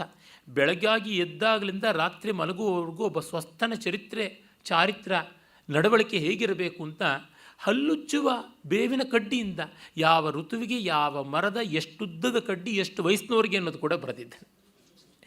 ಸ್ಪೆಷಲಿಸ್ಟ್ ಅಂದರೆ ಆ ಥರ ಒಂದೊಂದನ್ನು ಕಸ್ಟಮೈಸ್ ಮಾಡಿ ವಿವರಿಸಿ ಬರೀತಾನೆ. ಊಟ ಹೇಗಿರಬೇಕು, ತಿಂಡಿ ಹೇಗಿರಬೇಕು, ಎಷ್ಟು ಎಣ್ಣೆ ತಲೆಗೆ ಹಚ್ಚಿಕೊಳ್ಬೇಕು ಅದನ್ನು ಮೊದಲುಗೊಂಡು ಬೊಟ್ಟುಗಳು ಹನಿಗಳ ಲೆಕ್ಕದಲ್ಲಿ ಕೂಡ ಬರೆದಿದ್ದಾನೆ. ಆ ಥರದ್ದು ಉಂಟು. ರಾಜಮೃಗಾಂಕ, ವಿಶ್ರಾಂತ ವಿದ್ಯಾ ವಿನೋದ ಆಯುರ್ವೇದ ಸರ್ವಸ್ವ ರಾಜಮಾರ್ತಂಡ ಯೋಗಸಾರ ಸಂಗ್ರಹ ಶಾಲಿಹೋತ್ರ ಅಶ್ವಶಾಸ್ತ್ರದ ಬಗ್ಗೆ ಕೂಡ ಬರೆದಿದ್ದಾನೆ, ಅಶ್ವವೈದ್ಯವನ್ನು ಕೂಡ ಬರೆದಿದ್ದಾನೆ. ಇನ್ನು ಸ್ಥಾಪತ್ಯ ಅಂದರೆ ಶಿಲ್ಪ, ವಾಸ್ತು ಅಂದರೆ ಈ ಕೆಟ್ಟ ವಾಸ್ತು ಅಲ್ಲ, ದೊಡ್ಡ ದೊಡ್ಡ ಭವನಗಳನ್ನು ಕೋಟೆಗಳನ್ನು ನಿರ್ಮಾಣ ಮಾಡುವುದು ಹೇಗೆ, ವಿಮಾನಗಳನ್ನು ನಿರ್ಮಾಣ ಮಾಡುವುದು ಹೇಗೆ, ರಾಜಪ್ರಾಸಾದಗಳನ್ನು ಕಟ್ಟುವುದು ಹೇಗೆ, ಯುದ್ಧ ವಾಹನಗಳನ್ನು ನಿರ್ಮಾಣ ಮಾಡುವುದು ಹೇಗೆ, ಆಸನಾದಿಗಳನ್ನು ನಿರ್ಮಾಣ ಮಾಡುವುದು ಹೇಗೆ ಅಂತೆಲ್ಲ ದೊಡ್ಡ ವಿಶ್ವಕೋಶದಂತೆ ಇರತಕ್ಕಂಥದ್ದು ಸಮರಾಂಗಣ ಸೂತ್ರಧಾರ. ಇನ್ನು ಅವನದಾಗಿದ್ದಿರಬಹುದಾದದ್ದು ಅಭಿನವ ಭಾಷ್ಯ, ಮೇಘಮಾಲ, ಆಯಸದ್ಭಾವ ವಿವೃತಿ, ನ್ಯಾಯವಾರ್ತಿಕ, ರಾಜಮಾರ್ತಂಡ, ಇದು ವೇದಾಂತ ಸಂಬಂಧಪಟ್ಟ ಗ್ರಂಥ, ಶಿವತತ್ವ ರತ್ನಕಲಿಕಾ, ಶಿವತತ್ವ ಪ್ರಕಾಶಿಕ, ಭೋಜದೇವ ಸಾರ ಸಂಗ್ರಹ, ಧರ್ಮಪ್ರದೀಪ, ದಂಡನೀತಿ, ದುರ್ಗೋತ್ಸವಾಧಿಕಾರ, ಈ ತರಹ ಹೇಳೋಕ್ಕೇ ಸುಮಾರು ಹೊತ್ತು ಬೇಕಾಗುತ್ತದೆ. ಆ ಮಟ್ಟದಲ್ಲಿ ಇವನ ವೈದುಷ್ಯ ಹರಿದಿದೆ. ನಿರಂತರವೂ ಯುದ್ಧ, ರಾಜ್ಯಭಾರ, ಪ್ರವಾಸ, ಪ್ರಜಾಹಿತ ಇವುಗಳಲ್ಲಿ ಇದ್ದಾಗ ಹೇಗಿದ್ದಿರಬಹುದು ಅಂತ ನೋಡಿದಾಗ ಒಬ್ಬನೇ ಮಾಡೋಕ್ಕೆ ಸಾಧ್ಯವ ಅಂದರೆ ಭೋಜ ಇಸ್ ಎ ಫ್ರೀಕ್ ಅಂತ ನಾವು ಹೇಳ್ಬೋದು. ವಿಲಕ್ಷಣ ಪ್ರತಿಭಾಶಾಲಿ. ಊರೆಲ್ಲ ಒಂದಾದರೆ ದಾಸಯ್ಯ ಒಂದು ಅಂತೀವಲ್ಲ, ಆ ತರಹ ಅವನದು. ಆ ಬುದ್ಧಿ ಏನು ಅಂತ ನಮಗೆ ಸ್ಪಷ್ಟ ಗೊತ್ತಾಗುತ್ತೆ. ನಾನು ಭೋಜನ ಎಷ್ಟೋ ಉಪಲಬ್ಧ ಇರತಕ್ಕಂಥ ಗ್ರಂಥಗಳನ್ನು ಮೂಲದಲ್ಲಿ ನೋಡಿದ್ದೀನಿ. ಆ ಆತ್ಮವಿಶ್ವಾಸದಿಂದ ಹೇಳ್ತೀನಿ, ಅವನ ಪ್ರತಿಭೆ ತುಂಬ ವಿನೂತನವಾದದ್ದು, ವಿಚಿತ್ರ. ಮೂರನೇ ದಾರಿ, ಮುರಾರೆ ತೃತೀಯ ಪಂಥ ಅಂತಂತೀವಲ್ಲ, ಆ ಥರ. ಅದು ತಪ್ಪಾಗ್ಬೋದು, ಅರೆ ಅದು ಡೆಲಿಬ್ರೇಟ್ಲಿ ತಪ್ಪು ಎಲ್ಲಿ ಅಂತ ಗೊತ್ತಾಗುತ್ತದೆ. ಅವನಂತೆ ತಪ್ಪನ್ನು ಹೊಸ ರೀತಿಯಲ್ಲಿ ಮಾಡಿದವರು ಯಾರೂ ಇಲ್ಲ. ಅಂದರೆ ಅಷ್ಟು ಒರಿಜಿನಲ್ ಅವನು, ತುಂಬ ಸ್ವೋಪಜ್ಞನಾದವನು. ಮತ್ತು ತನ್ನ ಕಾಲದ ಜ್ಞಾನ ಸರ್ವಸ್ವವನ್ನು ತಂದು ತುಂಬಿಟ್ಟಿರ್ತಾನೆ. ಈ ಥರ ಕೆಲವರು ಮಾತ್ರ ಮಾಡಿದ್ದು. ಹೇಮಾದ್ರಿ ಅಂತ ಮಹಾವಿದ್ವಾಂಸ, ಮಹಾಮಂತ್ರಿಯೂ ಆಗಿದ್ದ. ಅವನು ಭೋಜರಾಜ ಆದಮೇಲೆ ಸುಮಾರು 250 ವರ್ಷ 300 ವರ್ಷ ಆದಮೇಲೆ ದೇವಗಿರಿಯಲ್ಲಿ ಇದ್ದ. ದೇವಗಿರಿಯ ಯಾದವರ ಆಸ್ಥಾನದಲ್ಲಿದ್ದಂಥ ಮಹಾಮಂತ್ರಿ ಹೇಮಾದ್ರಿ. ಅವನಲ್ಲಿ ನೋಡ್ತೀವಿ ಧರ್ಮಶಾಸ್ತ್ರವೇ, ಆಯುರ್ವೇದವೇ, ಅಲಂಕಾರವೇ, ವ್ಯಾಕರಣವೇ, ವೇದಾಂತವೇ, ಒಂದೊಂದರೊಳಗೂ ವಿಶ್ವಕೋಶ. ಮಹಾಭಾರತ ಕಡಿಮೆ ಪುಸ್ತಕ ಅಂತ ಅನ್ನಬೇಕು. ಮಹಾಭಾರತವನ್ನು ಮೀರಿಸುವ ಅತಿ ಮಹಾಭಾರತದ ಗಾತ್ರದ ಗ್ರಂಥಗಳು ಅವನಿಂದ ಆಗಿರತಕ್ಕಂಥದ್ದು. ಅವನ ಭಾಷೆ ಅನನ್ಯ, ಅವನ ಛಂದಸ್ಸಿನ ಪ್ರಯೋಗ, ವಸಂತ ತಿಲಕ ವೃತ್ತಗಳಿಗೆ ಭೋಜರಾಜ ಅದ್ವಿತೀಯ. ಅವನಂತೆ ವಸಂತ ತಿಲಕ ಬರೆದವರು ಯಾರೂ ಇಲ್ಲ. ಮತ್ತು ಅವನ ದಾರ್ಶನಿಕ ದೃಷ್ಟಿಕೋನ, ಅವನದಾದ ಬಯಾಸಸ್ಸು, ಅವನದಾದ ಫ್ಯಾನ್ಸಿಸ್, ಇವೆಲ್ಲ ತುಂಬ ವಿಶಿಷ್ಟವಾದದ್ದು. ಹೀಗಾಗಿ ಅವನ್ನ ಈ ದೃಷ್ಟಿಯಿಂದ ನೋಡಿದಾಗ ಒಬ್ಬ ಲೇಖಕ ಬರೆದಿರಬಹುದು ಅಂತ ಅನಿಸುತ್ತದೆ. ಮತ್ತು ಎಲ್ಲಿಯೂ ಪರಂಪರೆಯಲ್ಲಿ ಯಾರೂ ಇದರ ಬಗ್ಗೆ ಅಪಶ್ರುತಿ ಎತ್ತದೇ ಇದ್ದಾಗ ನಾವು ಅಪಶ್ರುತಿಯನ್ನು ನಿರಾಧಾರವಾಗಿ ಯಾವುದೋ ಒಂದು ಊಹೆ ಮೇಲೆ ರಾಜರುಗಳೆಲ್ಲ ಕೊಂಡುಕೊಂಡು ಬಿಡ್ತಾರೆ ಅಂತಂದರೆ ವಿದ್ವಾಂಸರು ಕೊಂಡ್ಕೋಬಾರ್ದೆ. ಪ್ಲೇಜಿಯಾರಿಸಮ್ ಅನ್ನೋದು ರಾಜರಿಗೆ ಮಾತ್ರವೇ, ಹಾಗೆಲ್ಲ ಮಾಡೋದಕ್ಕಾಗೋಲ್ಲ. ಒಟ್ಟಿನಲ್ಲಿ ತಾತ್ಪರ್ಯ, ಭೋಜರಾಜ ಅಸಾಮಾನ್ಯನಾದ ಲೋಕೋತ್ತರವಾದ ವ್ಯಕ್ತಿತ್ವ. ಒಂದು ದೇಶಕ್ಕೆ ಅಂಥ ವ್ಯಕ್ತಿಯನ್ನು ಪಡೆಯುವುದು ಭಾಗ್ಯ. ಅಂಥ ವ್ಯಕ್ತಿಯನ್ನು ನೆನೆದು ಹೆಮ್ಮೆಪಟ್ಟು ಸ್ಫೂರ್ತಿಗೊಳ್ಳುವುದು ವಿವೇಕ, ಕರ್ತವ್ಯ. ನಮ್ಮ ದುರ್ದೈವ, ನಮ್ಮ ದೇಶದಲ್ಲಿ ಅಕ್ಬರ್ ದಿ ಗ್ರೇಟ್ ಅಂತ ಕೊಂಡಾಡ್ತಾರೆ. ಲಜ್ಜೆಬಂಡ, ಅಯೋಗ್ಯ, ಪಾಪಿ ಹೆಸರೇಳಿದ್ರೆ ನಾಲಿಗೆ ತೊಳ್ಕೋಬೇಕು ಔರಂಗಜೇಬ. ಅವನ ಹೆಸರಿನಲ್ಲಿ ರಾಜ್ಯ ರಸ್ತೆಗಳೆಲ್ಲ ಇವೆ. ಡೆಲ್ಲಿನಲ್ಲಿ ಭೋಜರಾಜನಿಗೆ ಯುಕ್ತವಾದ ಸ್ಮಾರಕವೋ ಯುಕ್ತವಾದ ಗೌರವವೋ ಇಲ್ಲ. ಯಾವ ದೇಶ ಯೋಗ್ಯರಾದವರನ್ನ ತನ್ನ ನೆಲಕ್ಕೆ, ಸಮಸ್ತ ವಿಧದಲ್ಲಿ ಮಾನವ ಲೋಕಕ್ಕೆ, ಜಗತ್ ಸಮುದಾಯಕ್ಕೆ ದೊಡ್ಡ ಕೊಡುಗೆಯನ್ನು ಕೊಟ್ಟಿದ್ದಾರೋ ಅವ್ರನ್ನ ಸ್ಮರಿಸದೇ ಇದ್ದರೆ ಆ ದೇಶಕ್ಕೆ ಒಳ್ಳೆಯ ಭವಿಷ್ಯ ಇರೋಲ್ಲ. ಇನ್ನಾದರೂ ಕೂಡ ನಮ್ಮ ದೇಶದವರು ಈ ನಿಜವಾಗಿ ಹೆಮ್ಮೆ ಪಡಬೇಕಾದ ಭೂತದ ಬಗ್ಗೆ ಯಾವುದೇ ಆಗ್ರಹ ಇಲ್ಲದೆ ಹೆಮ್ಮೆಪಟ್ಟು ಅದರಿಂದ ಅರ್ಥಪೂರ್ಣವಾದ ಸ್ಫೂರ್ತಿ ಪಡೆಯಬೇಕು. ಅಂಥದ್ರೊಳಗೆ ದೊಡ್ಡ ಆದರ್ಶವಾಗಿ ನಿಲುಕ್ತಾನೆ ಭೋಜರಾಜ. ಅವನ ಬಗೆಗೆ ನಾನು ಹಿಂದೆ ಬರೆದಂಥ 2 ಪದ್ಯಗಳನ್ನು ಸಂಸ್ಮರಿಸಿಕೊಂಡು ನೇರವಾಗಿ ಕಾವ್ಯಕ್ಕೆ ಹೋಗ್ಬೋದು. ಭೋಜಸ್ಯ ಕಾವ್ಯ ರಸಕೀರ್ತಿ ಸುಧಾಂಶು ಕಾಂತ್ಯ ಸಂಕುಚ್ಯಮಾನ ಕವಿಲೋಕ ಮುಖಂಬುಜಾನಿ ತಾನ್ಯೇವ ತಸ್ಯ ಸಮವೇಕ್ಷ್ಯ ವದಾನ್ಯ ಬುದ್ಧಿ ಬ್ರದ್ಧಂ ಹಸಂತಿ ಸುರಸಾಲ ವಿಹಾಸಶೀಲಂ. ಭೋಜರಾಜನ ಕಾವ್ಯ ಕೀರ್ತಿಯ ಚಂದ್ರಕಾಂತಿಯಿಂದ ಬೇರೆ ಕವಿಗಳ ಮುಖ ಕುಮುದ ಕಾಂತಿ, ಮುಖ ಕಮಲ ಕಾಂತಿ ಮುಚ್ಚಿ ಹೋಗ್ತಾ ಇದೆ ಅಂತ. ಯಾಕೆಂದರೆ ನಾವು ಇಷ್ಟು ಒಳ್ಳೆ ಕಾವ್ಯ ಬರೆಯೋಕ್ಕಾಗಲಿಲ್ಲ ಅಂತ ಇತರ ಕವಿಗಳ ಮುಖಕಮಲಗಳು ಭೋಜರಾಜನ ಸತ್ಕಾವ್ಯ ರಚನಾ ಕೀರ್ತಿಯ ಚಂದ್ರಕಾಂತಿಯಲ್ಲಿ ಮುಚ್ಚಿ ಹೋಗ್ತಾ ಇವೆ, ಕುಗ್ಗಿ ಹೋಗ್ತಾ ಇವೆ. ಆದರೆ ಅವನು ಕವಿಗಳಿಗೆ ಎಷ್ಟು ಉದಾರಿ ಅನ್ನುವಂಥ ಸೂರ್ಯನಷ್ಟು ಸತ್ಯವಾದ ಸಂಗತಿಯನ್ನು ಕೇಳಿ ಅವರ ಮುಖಕಮಲಗಳು ಅರಳುತ್ತಾನೂ ಇವೆ ಅಂತ. ತಾನ್ಯೇವ ತಸ್ಯ ಸಮವೀಕ್ಷ ವದಾನ್ಯ ಬುದ್ಧಿ ಬ್ರದ್ಧಂ. ಅವನ ಉದಾರತೆ ಎನ್ನುವ ಸೂರ್ಯನನ್ನು ಕಂಡು ಮತ್ತೆ ಮುಖ ಅರಳ್ತಾ ಇದೆ. ಅವನಂತೆ ನಮಗೆ ಒಳ್ಳೆಯ ಕಾವ್ಯ ಬರೆಯೋಕ್ಕಾಗದೇ ಇದ್ದರೂ ನಾವು ಬರೆದ ಕಾವ್ಯಕ್ಕೆ ಅವನು ಒಳ್ಳೆ ದುಡ್ಡು ಕೊಡ್ತಾನಲ್ಲ ಸಾಕು ಅಂತ. ಹೀಗೆ ಕವಿಯಾಗಿ ಕವಿ ಪೋಷಕನೂ ಆಗುವಂಥವನು ಬಹಳ ವಿರಳ. ಭೋಜಂ ಸುರವಾಕ್ ಸರಿದಂಭೋಜಂ ವಾಲ್ಮೀಕಿ ವೇದ ವಿದ್ಯಾಭಾಜಂ ಕಲಯೇ ತತ್ಕಾವ್ಯ ಕಲಾಂ ಭೋಜಂ ಭೋಜಂ ಬುಧಾಕಲಾನಿಧಿ ವಿಮುಖಾ. ಭೋಜ ಸುರವಾಕ್ ಸರಿದಂಭೋಜ, ದೇವ ಗಂಗೆಯಲ್ಲಿ ಅರಳಿರ್ತಕ್ಕಂಥ ದಿವ್ಯ ಕಮಲ. ಆ ಕಮಲ ಒಂದು ಕಡೆ ಲಕ್ಷ್ಮಿಗೂ ಆವಾಸ, ಇನ್ನೊಂದು ಕಡೆ ಸರಸ್ವತಿಗೂ ಆವಾಸ, ಮತ್ತೊಂದು ಕಡೆ ಬ್ರಹ್ಮನಿಗೂ ಆವಾಸ, ಮತ್ತೊಂದು ಕಡೆ ವಿಷ್ಣುವಿನ ಕೈಯಲ್ಲಿ ಕೂಡ ಅರಳಿರ್ತಕ್ಕಂಥದ್ದು, ಇನ್ನೊಂದು ಕಡೆ ಮಹಾದೇವನ ಪಾದಪದ್ಮದಲ್ಲಿ ಕೂಡ ಇರತಕ್ಕಂಥದ್ದು. ವಾಲ್ಮೀಕಿ ವೇದ ಅನಿಸಿದಂಥ ರಾಮಾಯಣ ಯಾವುದುಂಟು ಅದಕ್ಕೆ ಅವನು ಭಾಜನನಾದವನು.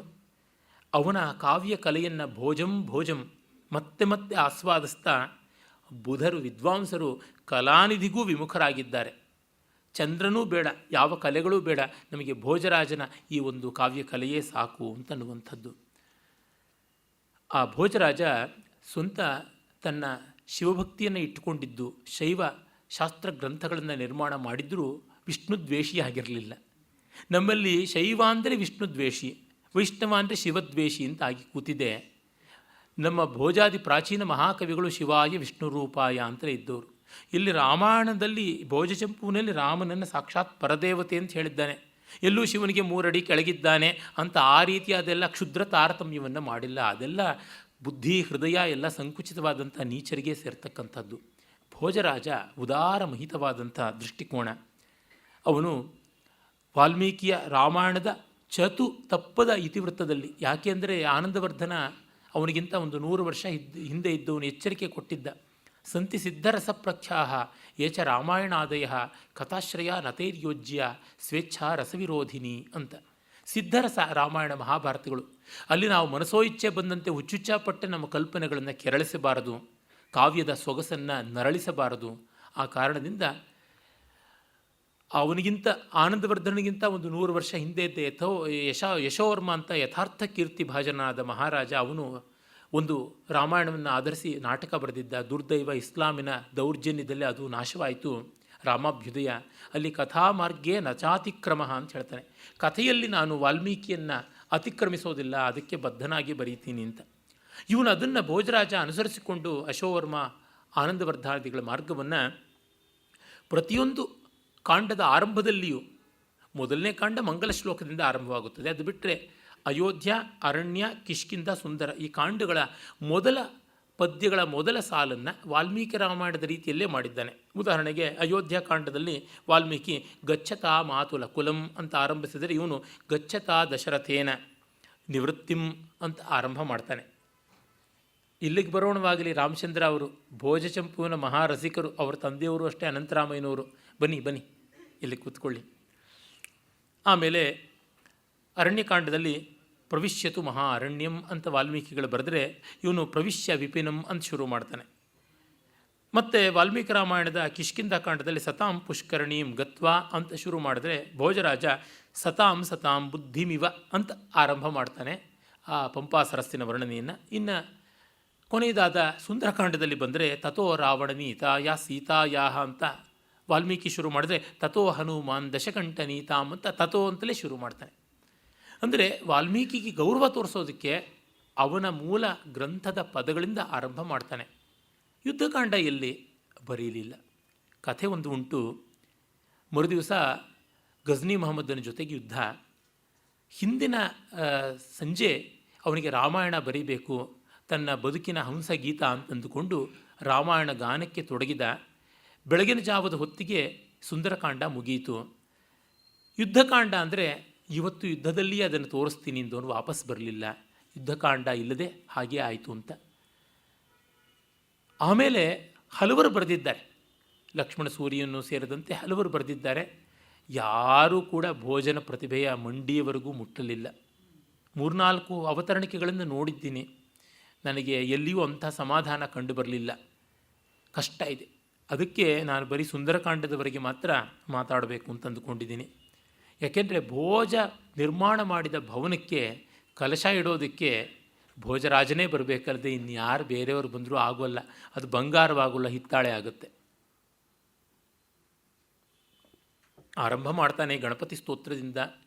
ನಮ್ಮ ಉಪಾಧ್ಯಾಯರು ಹೇಳಿದ್ರು, ಲಕ್ಷ್ಮೀಂ ತನೋತು ನಿತರಾಂ ಇತರಾನಪೇಕ್ಷ ಮಂಗ್ರಿದ್ವಯಂ ನಿಗಮಶಾಖಿ ಶಿಖಾಪ್ರವಾಲಂ ಹೈರಂಬ ಮಂಬುರ ಡಂಬರ ಚೌತಿ ನಿಘ್ನಂ ವಿಘ್ನಾತ್ರಿಭೇದ ಶತಧಾರ ದುರಂಧರಂನಃ ಅಂತ. ವಿಘ್ನ ಅನ್ನುವ ಪರ್ವತವನ್ನು ಭೇದನ ಮಾಡೋದೊಳಗೆ ದಕ್ಷನಾಗಿರ್ತಕ್ಕಂಥ ಆ ಗಣಪತಿಯ ಯಾವ ಒಂದು ಪಾದಪದ್ಮ ಇದೆ ಅಂಘ್ರಿದ್ವಯ, ಅದು ನಿಗಮಶಾಖಿ ಶಿಖಾಪ್ರವಾಲ, ವೇದ ವೃಕ್ಷದ ಚಿಗುರಿನಂತೆ ಕೆಂಪಾಗಿರ್ತಕ್ಕಂಥದ್ದು. ಅದು ಇತರಾನಪೇಕ್ಷಂ, ಮತ್ತು ಯಾವುದರ ಅಪೇಕ್ಷೆಯಿಂದ ಇರುವಂಥದ್ದಲ್ಲ, ಅದು ನಿರಪೇಕ್ಷವಾದದ್ದು. ಅಂಥದ್ದು ನಮಗೆ ಇನ್ಯಾವುದರ ಅಪೇಕ್ಷೆಯೂ ಇಲ್ಲದೆ ಇರತಕ್ಕಂಥ ಲಕ್ಷ್ಮೀಂ ಅಂದರೆ ಮೋಕ್ಷಲಕ್ಷ್ಮೀಂ ಅಂತಲೇ ಆ ಸರ್ವಮಾಂಗಲಿಕವಾದ ಸ್ಥಿತಿಯನ್ನು ತಂದುಕೊಡಲಿ.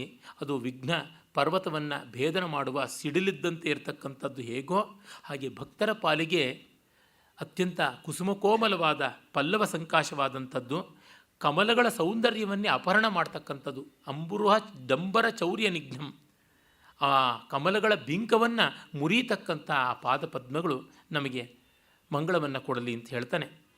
ಮತ್ತು ಹೇಳಿದನಲ್ಲ, ಅವನು ಶೂದ್ರಾತಿ ಶೂದ್ರ ಕುಲದಿಂದ ಬಂದವನು, ಆದರೆ ಅವನಿಗೆ ನಿಜವಾದ ವಿಪ್ರರಿಗೆ ನಮಸ್ಕಾರ ಮಾಡೋಕ್ಕೆ ಯಾವ ಸಂಕೋಚವೂ ಇರಲಿಲ್ಲ.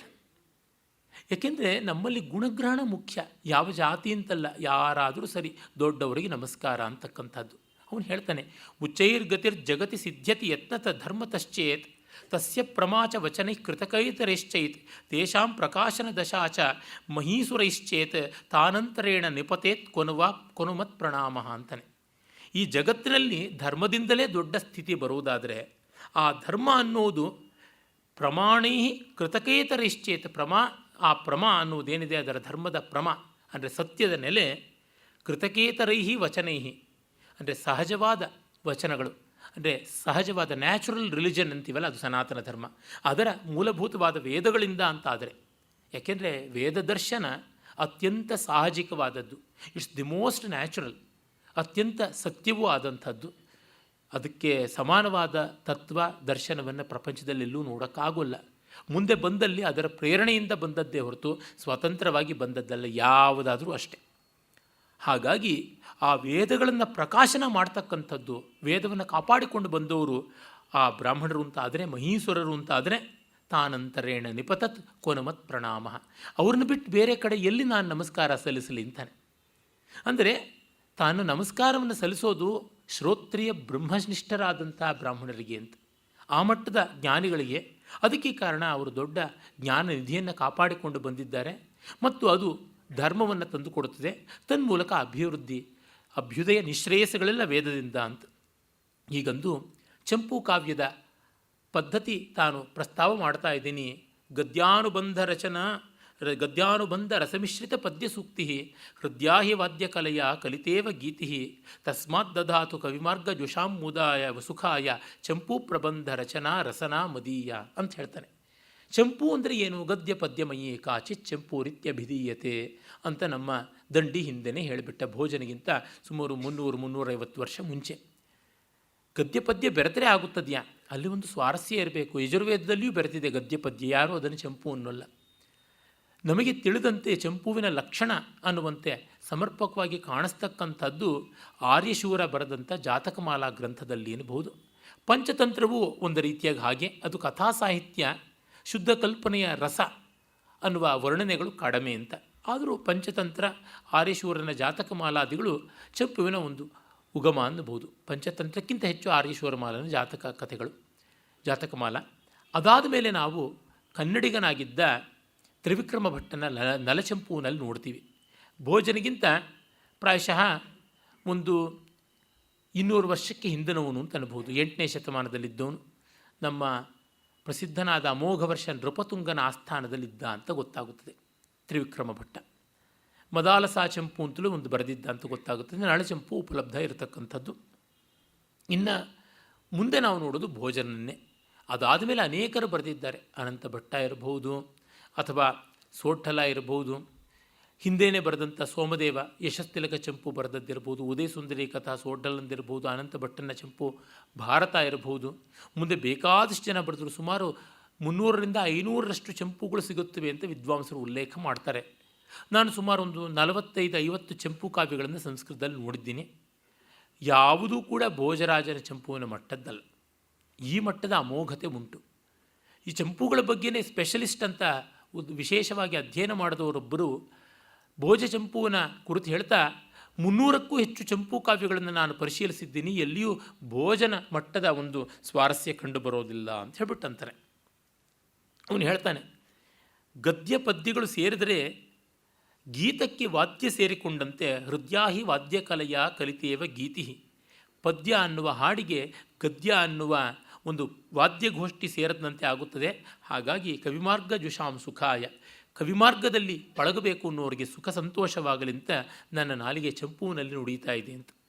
ಈ ಚಂಪುವಿನಲ್ಲಿ ಒಂದು ಸ್ವಾರಸ್ಯ ಏನೆಂದರೆ, ನಮಗೆ ಇಷ್ಟವಿಲ್ಲ ಆದರೂ ಕಥೆಯಲ್ಲಿ ನಿರ್ವಾಹ ಮಾಡಲೇಬೇಕು ಅನ್ನುವ ಬೇಸರವಾದ ಸಂದರ್ಭಗಳು ಬರ್ತವಲ್ಲ, ಅವನ್ನೊಂದು ಚುಟುಕು ಗದ್ಯದಲ್ಲಿ ಪೋಣಿಸಿಬಿಟ್ಟು ಮುಂದುವರೆದು ಬಿಡ್ಬೋದು.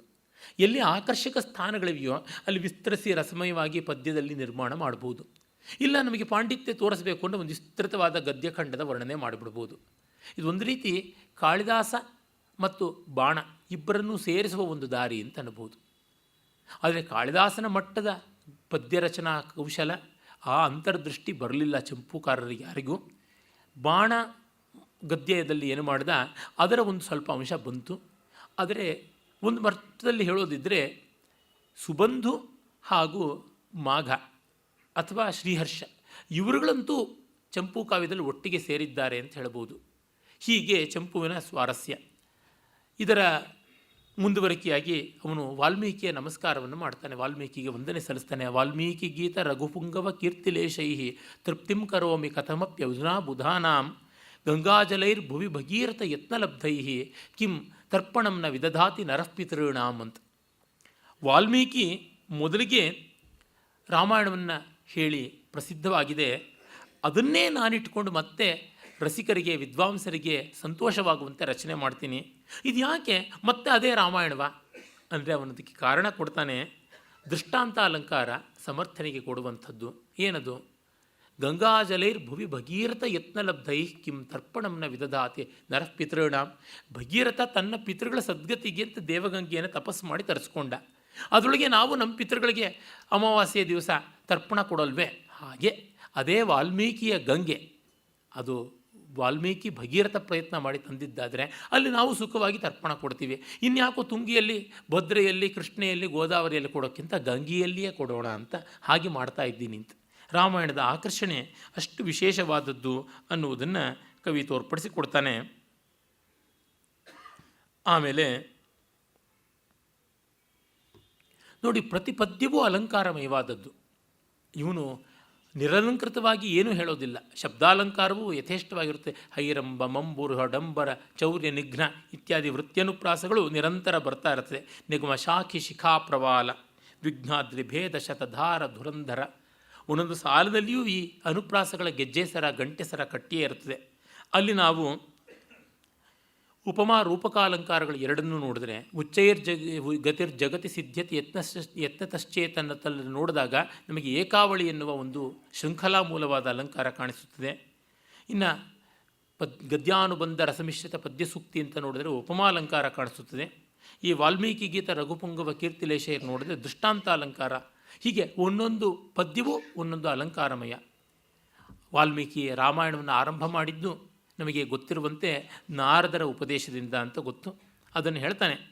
ವಾಚಂ ನಿಶಮ್ಯ ಭಗವಾನ್ ಸತು ನಾರದಸ್ಯ ಪ್ರಾಚೇತಸ ಪ್ರವಚಸಾಂ ಪ್ರಥಮಃ ಕವೀನಾಂ ಮಾಧ್ಯಂದಿನಾಯ ನೇಮಾಯ ಮಹರ್ಷಿ ಸೇವ್ಯಾಂ ಪುಣ್ಯಾಮವಾಪ ತಮಸಾಂ ನಿಹಂತ್ರೀಂ ಅಂತ ಯಮಕಾಲಂಕಾರ ಅಲ್ಲಿ ಬಂದಿದೆ. ತಮಸಾಂ ನಿಹಂತ್ರೀಂ. ರಾಮಾಯಣ ಸಂಗ್ರಹ ಗಾಥೆಯನ್ನು ನಾರದನ ಬಾಯಿಂದ ಕೇಳಿ ವಾಲ್ಮೀಕಿ ಸಂಧ್ಯೆಗಾಗಿ, ಮಾಧ್ಯಾಹ್ನಿಕಕ್ಕಾಗಿ ಆತ ತಮಸಾ ನದಿಗೆ ಹೋದ. ತಮಸಾಂ ನಿಹಂತ್ರೀಂ, ಅಜ್ಞಾನವನ್ನು ಧ್ವಂಸ ಮಾಡ್ತಕ್ಕಂಥ ಆ ತಮಸಾ ನದಿಗೆ ಹೋದ ಅಂತ. ಇಲ್ಲಿ ವೃತ್ಯನುಪ್ರಾಸ ಅನ್ನುವ ಶಬ್ದಾಲಂಕಾರ ಅಷ್ಟು ಚೆನ್ನಾಗಿರ್ತಕ್ಕಂಥದ್ದು. ಅಲ್ಲಿ ನೋಡಿ ಅವನಿಗೆ ಗದ್ಯದಲ್ಲಿ ಹೇಳ್ತಾನೆ, ತಂ ಕಂಚನ ಕ್ರೌಂಚ ಮಿಥುನಾದೇಕಂ ಪಂಚಶರವಿದ್ದಮಪಿ ವ್ಯಾಧೇನ ಅನುವಿದ್ಧಂ.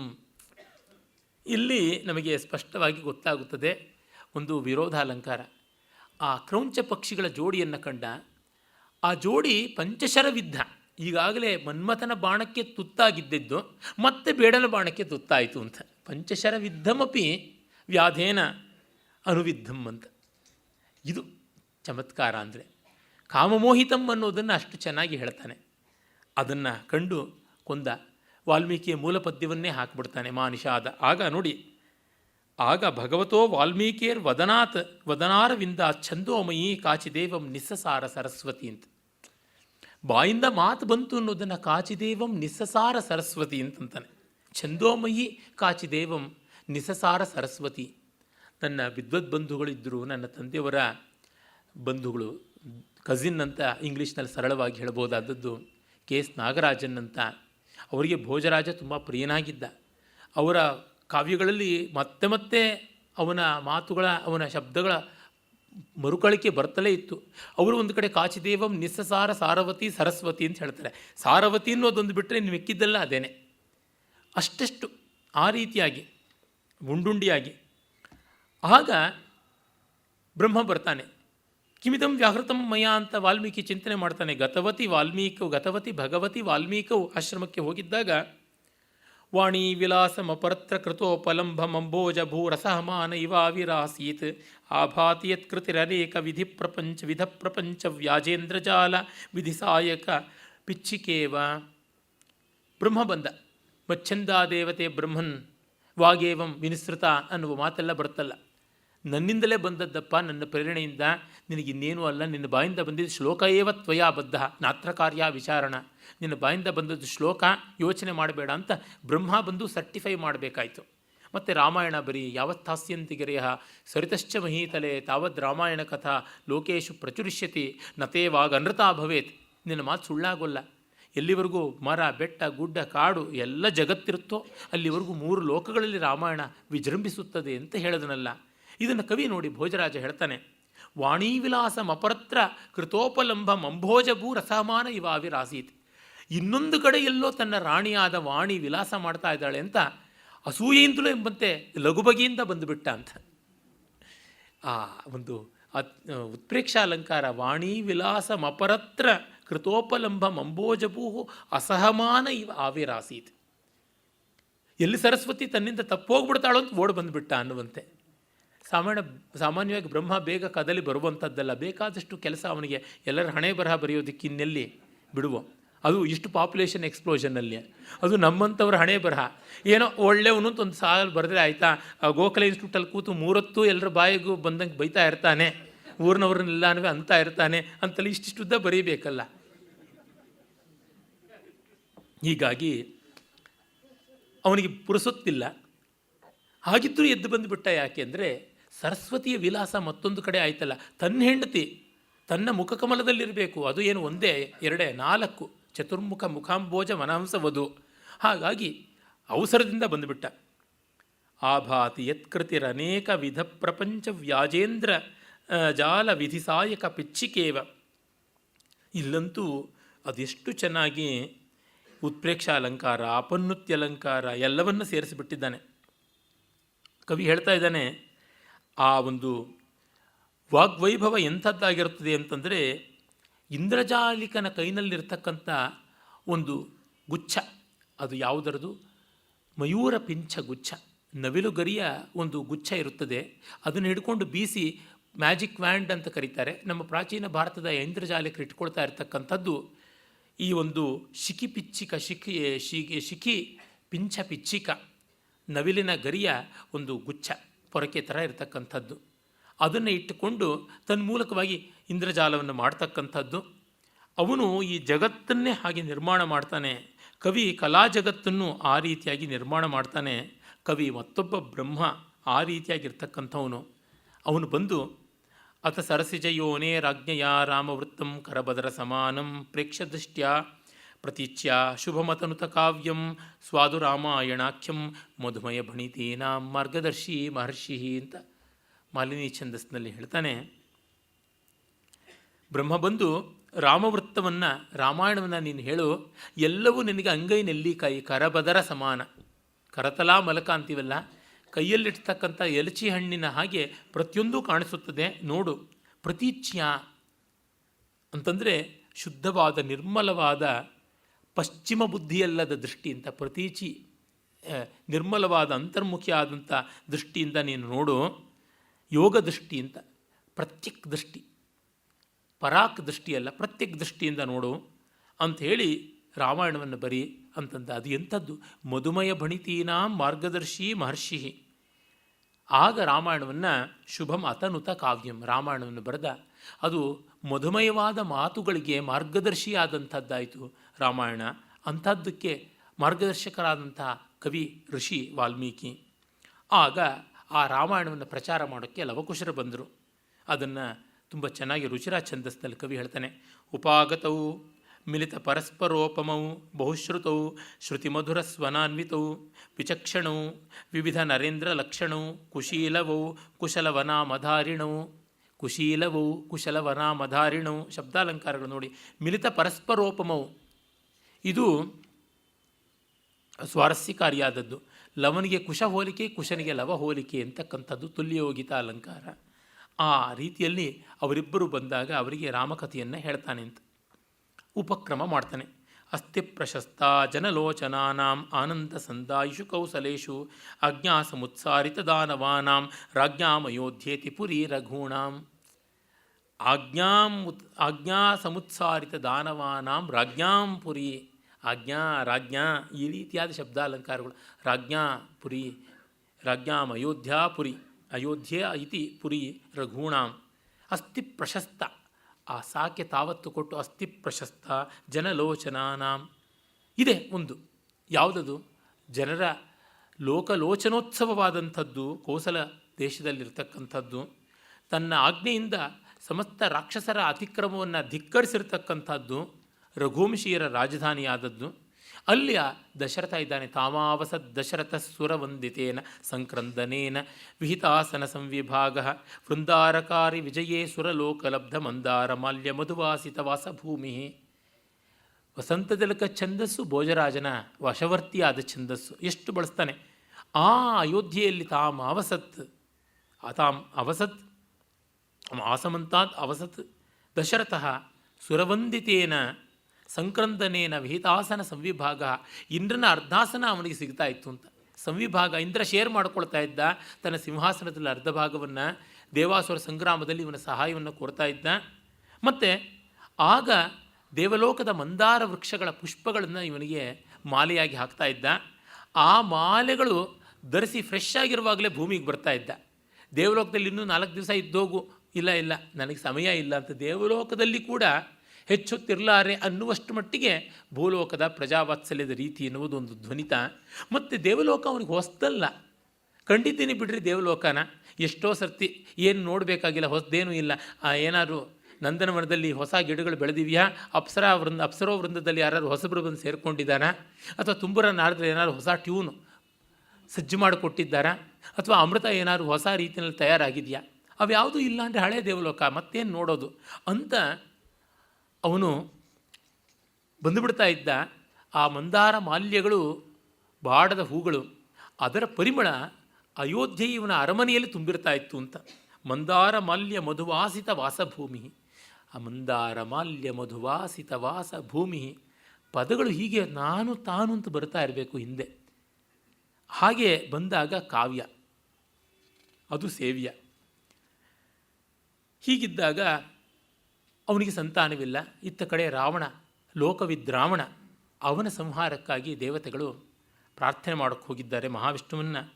ಆಗ ಕೃತಾವತರಣಾ ಗೀರ್ವಾಣಗಣಾ ಶತಮುಖ ಪ್ರಮುಖ ಚತುರ್ಮುಖಾಯ ದಶಮುಖ ಪ್ರತಾಪಾಗ್ನಿ ಯಾವುದಿದೆ ಅದನ್ನು ನಿವಾರಣೆ ಮಾಡಬೇಕು ಅಂತ ಹೋಗಿ ಕೇಳಿಕೊಳ್ತಾರೆ. ದಶಮುಖ ಪ್ರತಾಪಾಗ್ನಿಯನ್ನು ನಿವಾರಣೆ ಮಾಡೋದಕ್ಕೆ ಯಾವುದನ್ನು ಕೇಳಬೇಕು? ಯಾವುದಾದ್ರು ಮೋಡವನ್ನು ಕೇಳಬೇಕು. ಹೀಗೆ ಕಾಲಮೇಘಾಭಿರಾಮನಾದ ಮಹಾವಿಷ್ಣುವನ್ನು ಕೇಳ್ತಾರೆ ಅಂತ ಅದಕ್ಕೆ ಲಿಂಕ್ ಕೊಡ್ತಾನೆ.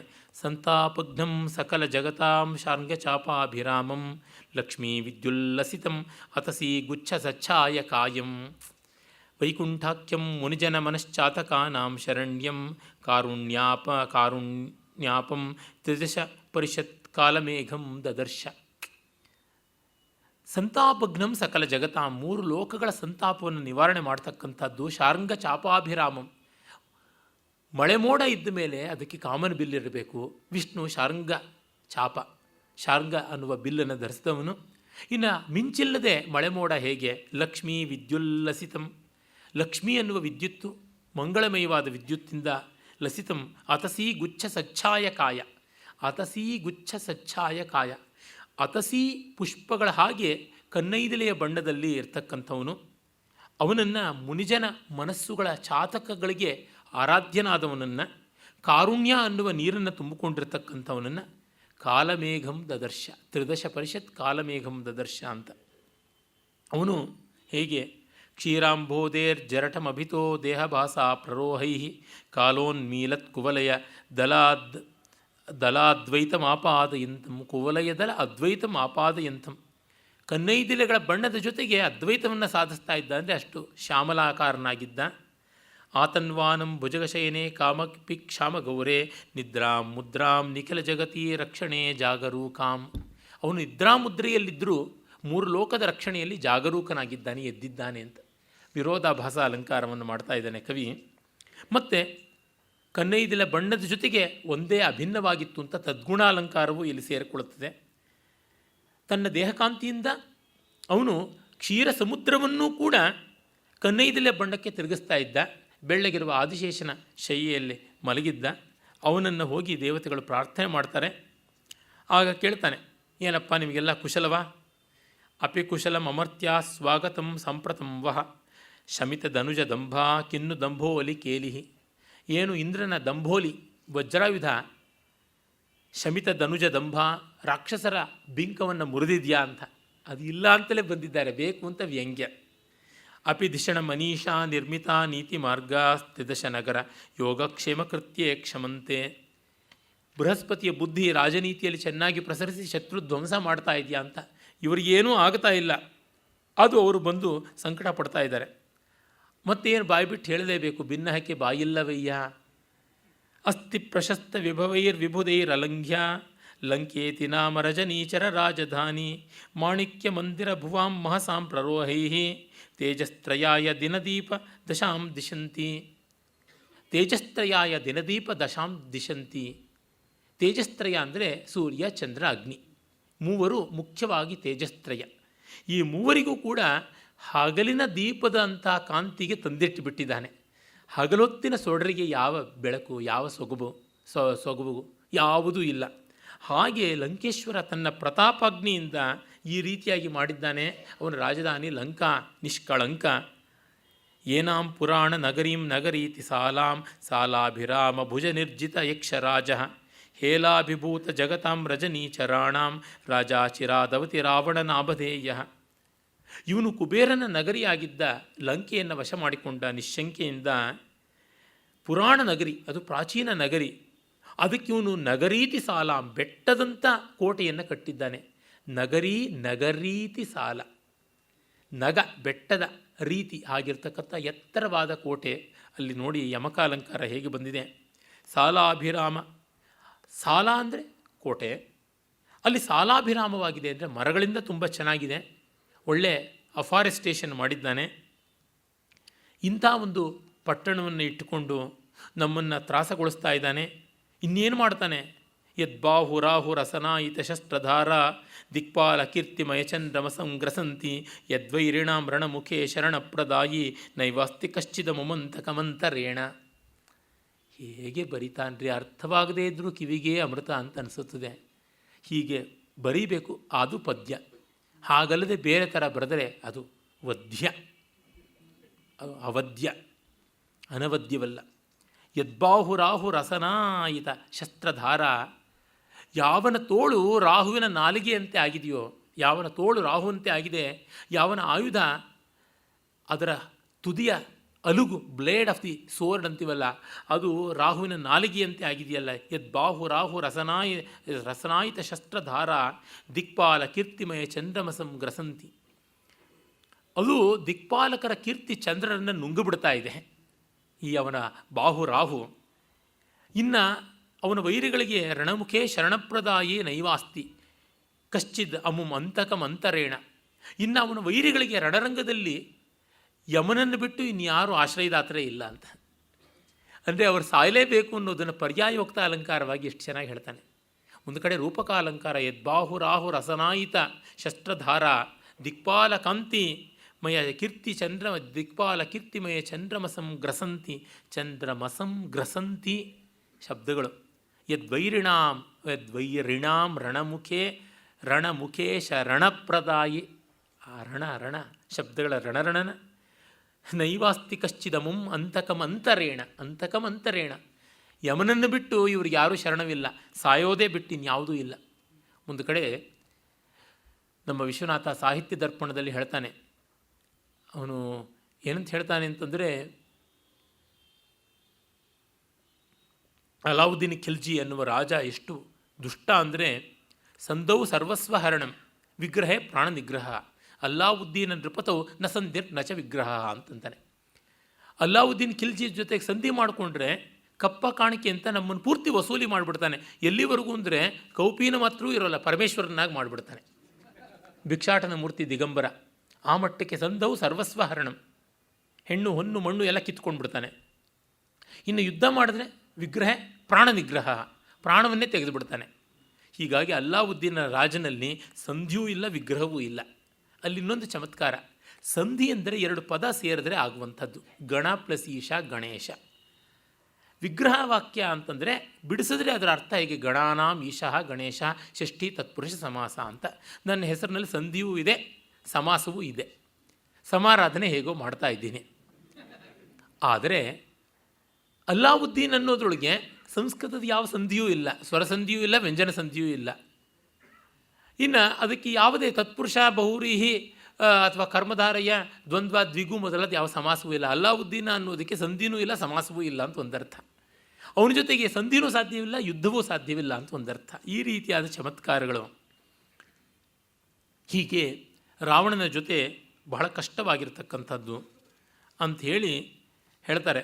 ಅಷ್ಟು ಮಾತ್ರವಲ್ಲ, ಯೇಷ ಮೃಗಾಂಕೋಪಿ ಮೃಗಾಯಾಸ ಪರಿಶ್ರಾಂತಿ ವಿಶ್ರಾಂತಿ ಸಸಂಭ್ರಮಂ ನಮಜ್ಜನ ಪರಿವೃತೆ ಮಜ್ಜನ ಗ್ರಹಾಭಿಮುಖೆ ದಶಮುಖೆ ತತ್ರ ವಿಚಿತ್ರತರ ಶಾತಕುಂಭ ಸ್ತಂಭಾಗ್ರ ಪ್ರತ್ಯಗ್ರ ಪ್ರತ್ಯುಪ್ತ ಸ್ಫಟಿಕ ಶಿಲಾ ಶಾಲಭಂಜಿಕಾ ಪುಂಜ ಕರತಲ ಕಲಿತ ನಿಜೋಪಲಮಯ ಕಲಶಮುಖಾದ್ ಅಚ್ಛಾಂ ಅವಿಚ್ಛಿನ್ನ ಧಾರಾಂಬುದಾರಾಂ ನಿಜಕರಾಭಿಮರ್ಷಾದ್ ಆಪಾದಯನ್ ತಸ್ಯ ಪ್ರಾಸಾದ ಪಿಶುನತಾಂ ಶುನಾಸೀರ ಚಿರಕಾಂಕ್ಷಿತಾನಾಂ ವಿಂಶತಿ ವಿಧ ವೀಕ್ಷಣಾನಾಂ ಕ್ಷಣಮಾತ್ರಂ ಪಾತ್ರಂ ಭವತಿ. ಅವನ ಪರಾಕ್ರಮ ಎಂಥದ್ದು ಅಂತಂದರೆ, ಈ ಚಂದ್ರ ಕೂಡ ಪಾಪ ಬೇಟೆ ಆಡಿಕೊಂಡು ಯೇಷ ಮೃಗಾಂಕೋಪಿ ಮೃಗಯಾ ಪರಿಶ್ರಾಂತಿ ವಿಶ್ರಾಂತಿ, ಬೇಟೆ ಆಡಿ ಬಂದಿದ್ದೀನಿ, ಒಂದು ಒಳ್ಳೆ ಶವರ್ ತಗೋಬೇಕು ಅಂತ ಹೋಗ್ತಾನೆ. ಹೋದರೆ ಸಸಂಭ್ರಮಂ ನಮಜ್ಜನ ಪರಿವೃತೆ ಮಜ್ಜನ ಗ್ರಹೆ. ನಮಜ್ಜನ ಬಾಗಿ ನಮಸ್ಕಾರ ಮಾಡ್ತಕ್ಕಂಥ ನಮತ್ ಜನ, ಅವರಿಂದ ಪರಿವೃತನಾಗಿ ಮಜ್ಜನ ಗ್ರಹಕ್ಕೆ ಸ್ನಾನಗೃಹಕ್ಕೆ ಕೊಂಡೊಯ್ದಾಗ ಅಲ್ಲಿ ಶಾತಕುಂಭ ಸ್ತಂಭಾಗ್ರ ಬಂಗಾರದ ಕಂಬಗಳ ಮೇಲಿರ್ತಕ್ಕಂಥ ಪ್ರತ್ಯಗ್ರ ಪ್ರತ್ಯುಪ್ತ ಸ್ಫಟಿಕ ಶಿಲಾ ಶಾಲ ಭಂಜಿಕ, ಒಂದೊಂದು ಕಡೆಯೂ ಹೊಸದಾಗಿ ನಿರ್ಮಿಸಿ ಅಲ್ಲಿ ಬ್ರ್ಯಾಕೆಟ್ ಫಿಗರ್ಸ್ ಅಂತ ಅಂತೀವಲ್ಲ, ಆ ರೀತಿಯಾಗಿ ಮದನಿಕಾ ವಿಗ್ರಹಗಳನ್ನು ಮಾಡಿದ್ದಾರೆ. ಸ್ತಂಭದ ಮೇಲೆ ಮದನಿಕಾ ವಿಗ್ರಹಗಳನ್ನು ಮಾಡಿದ್ದಾರೆ. ಅವನ್ನೆಲ್ಲವನ್ನೂ ಕೂಡ ಚೆನ್ನಾಗಿ ಚಂದ್ರಕಾಂತ ಶಿಲೆಗಳಿಂದ ಮಾಡಿದ್ದಾರೆ.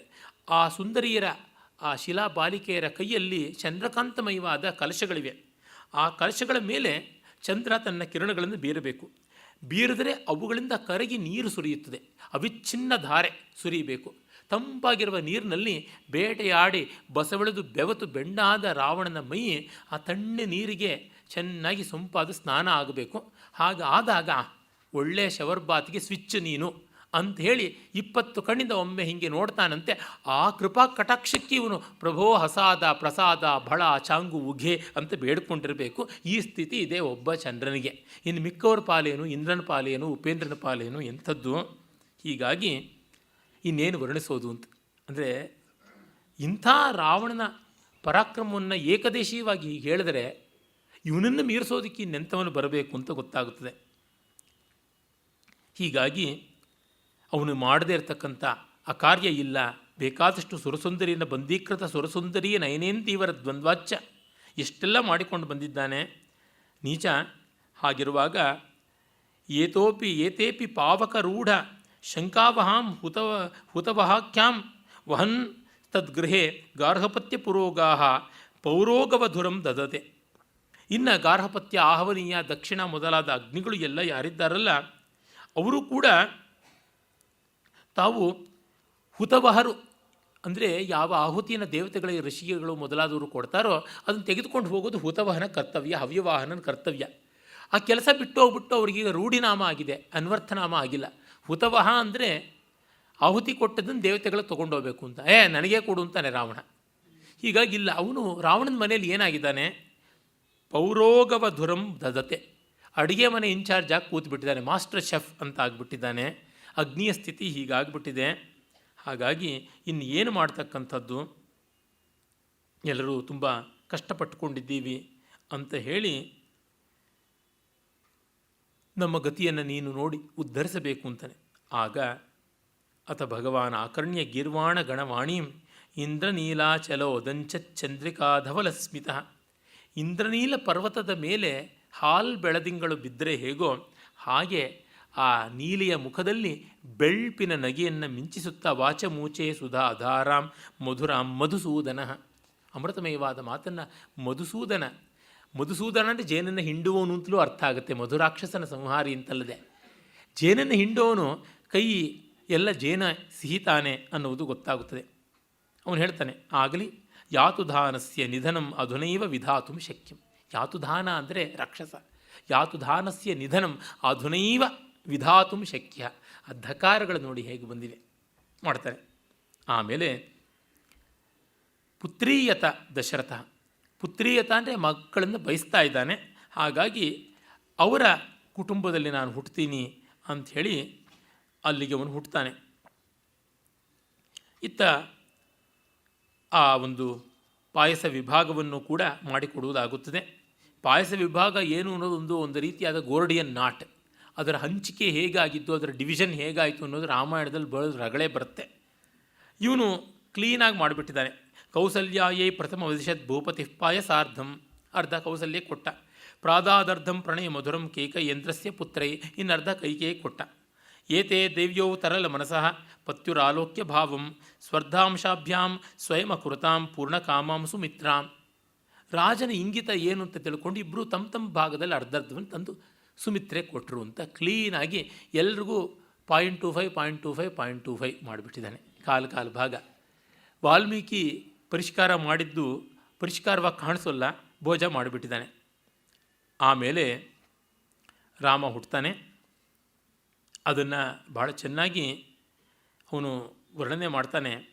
ಉಚ್ಚಸ್ತೆ ಗ್ರಹ ಪಂಚಕೆ ಸುರಗರು ಸೇಂದೌ ನವಮ್ಯಾಂ ತಿಥೌ ಲಗ್ನೆ ಕರ್ಕಟಕೆ ಪುನರ್ವಸುಯುತೆ ಮೇಷಂಗತೆ ಪೂಷಣಿ ನಿರ್ದಗ್ಧುಂ ನಿಖಿಲ ಪಲಾಶ ಸಮಿಧೋ ಮೇಧ್ಯಾದಯೋಧ್ಯಾರಣೆ ರಾವಿರ್ಭೂತಂ ಅಭೂತಪೂರ್ವಮಕರ್ಮ ಅಪರಂ ಯತ್ಕಿಂಚಿದೇಕಂ ಮಹಃ ಅಂತ ರಾಮನ ಜನ್ಮಕುಂಡಲಿಯನ್ನೇ ಬರೆದುಬಿಟ್ಟಿದ್ದಾನೆ.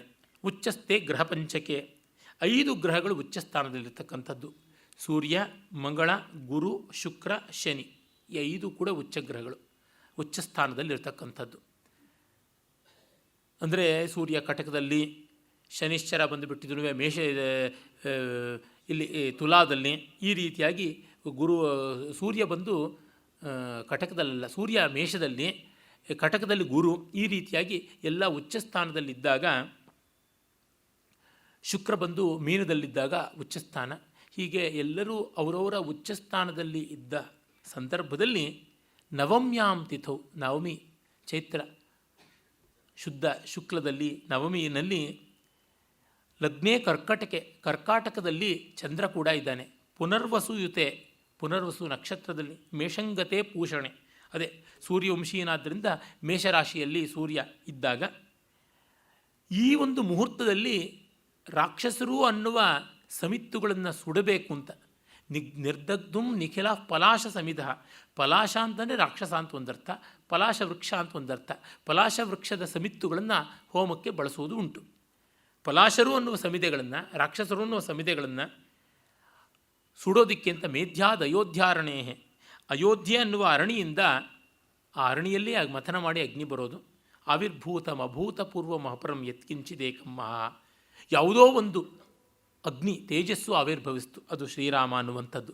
ಅಲ್ಲಿ ಯಾಕೆ ಹೆಸರು ಹೇಳಿಲ್ಲ ಅಂದರೆ ಇನ್ನೂ ನಾಮಕರಣ ಆಗಿಲ್ಲ ಅದಕ್ಕೆ. ನಿರ್ದಗ್ಧುಂ ನಿಖಿಲ ಪಲಾಶ ಸಮಿಧೋ ಮೇಧ್ಯಾದ ಅಯೋಧ್ಯಾರಣೇರ ಆವಿರ್ಭೂತಂ ಅಭೂತಪೂರ್ವಂ ಅಪರಂ, ಹಿಂದಲ್ಲದ್ದು ಮುಂದಲ್ಲದ್ದು ಆ ರೀತಿಯಾದದ್ದು ಒಂದು ಹುಟ್ಟಿತು ಅಂಥೇಳಿ.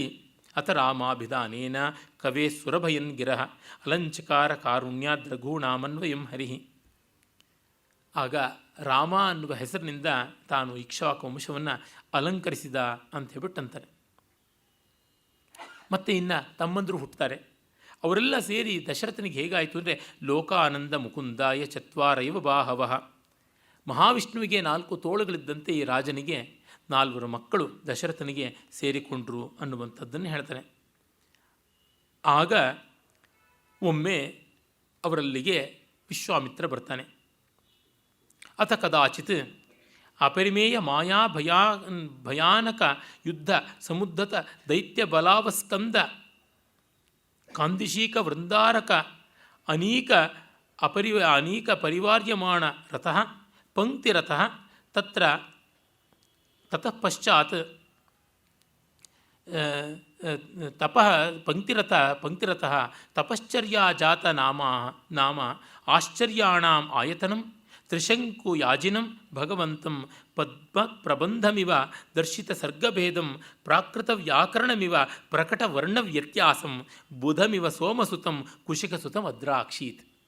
ಪರಿಸಂಖ್ಯಾ ಅಲಂಕಾರವನ್ನು ಅಷ್ಟು ಚೆನ್ನಾಗಿ ಬಳಸಿ ಮರಿ ಬಾಣ ಆಗಿಬಿಟ್ಟಿದ್ದಾನೆ.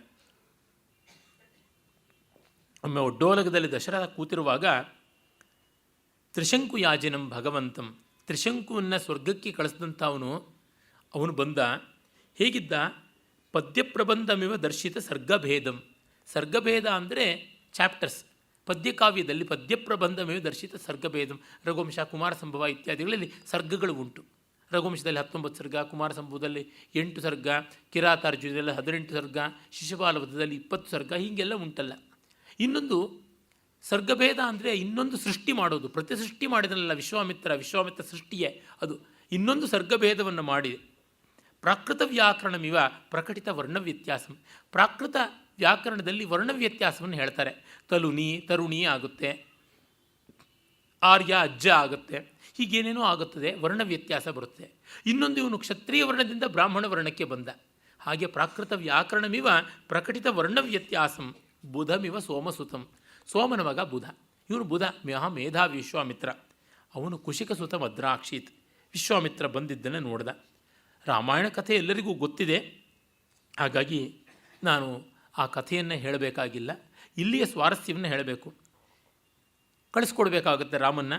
ಪರ್ಯಾಪ್ತ ಭಾಗ್ಯಾಯ ಭವಾ ನಮುಷ್ಮೈ ಕುರ್ಯಾತ್ ಸಪರ್ಯಾಂ ಕುಶಿಕಾತ್ಮಜಾಯ ನಿರ್ಯಾತು ಧಾನಂ ವಸುಧಾಂ ವಿಧಾತುಂ ನಿರ್ಯಾತು ರಾಮಸ್ಸಹ ಲಕ್ಷ್ಮಣೇನ. ಈ ಭೂಮಿಯನ್ನು ನಿರ್ಯಾತು ಧಾನಂ, ರಾಕ್ಷಸ ರಹಿತವಾಗಿ ಮಾಡಬೇಕು ಅಂತ ನಿರ್ಯಾತು ಹೋಗಲಿ ರಾಮ. ಯಾರ ಜೊತೆಗೆ? ಸಹ ಲಕ್ಷ್ಮಣೇನ, ಲಕ್ಷ್ಮಣನ ಜೊತೆಗೆ ಹೋಗಲಿ.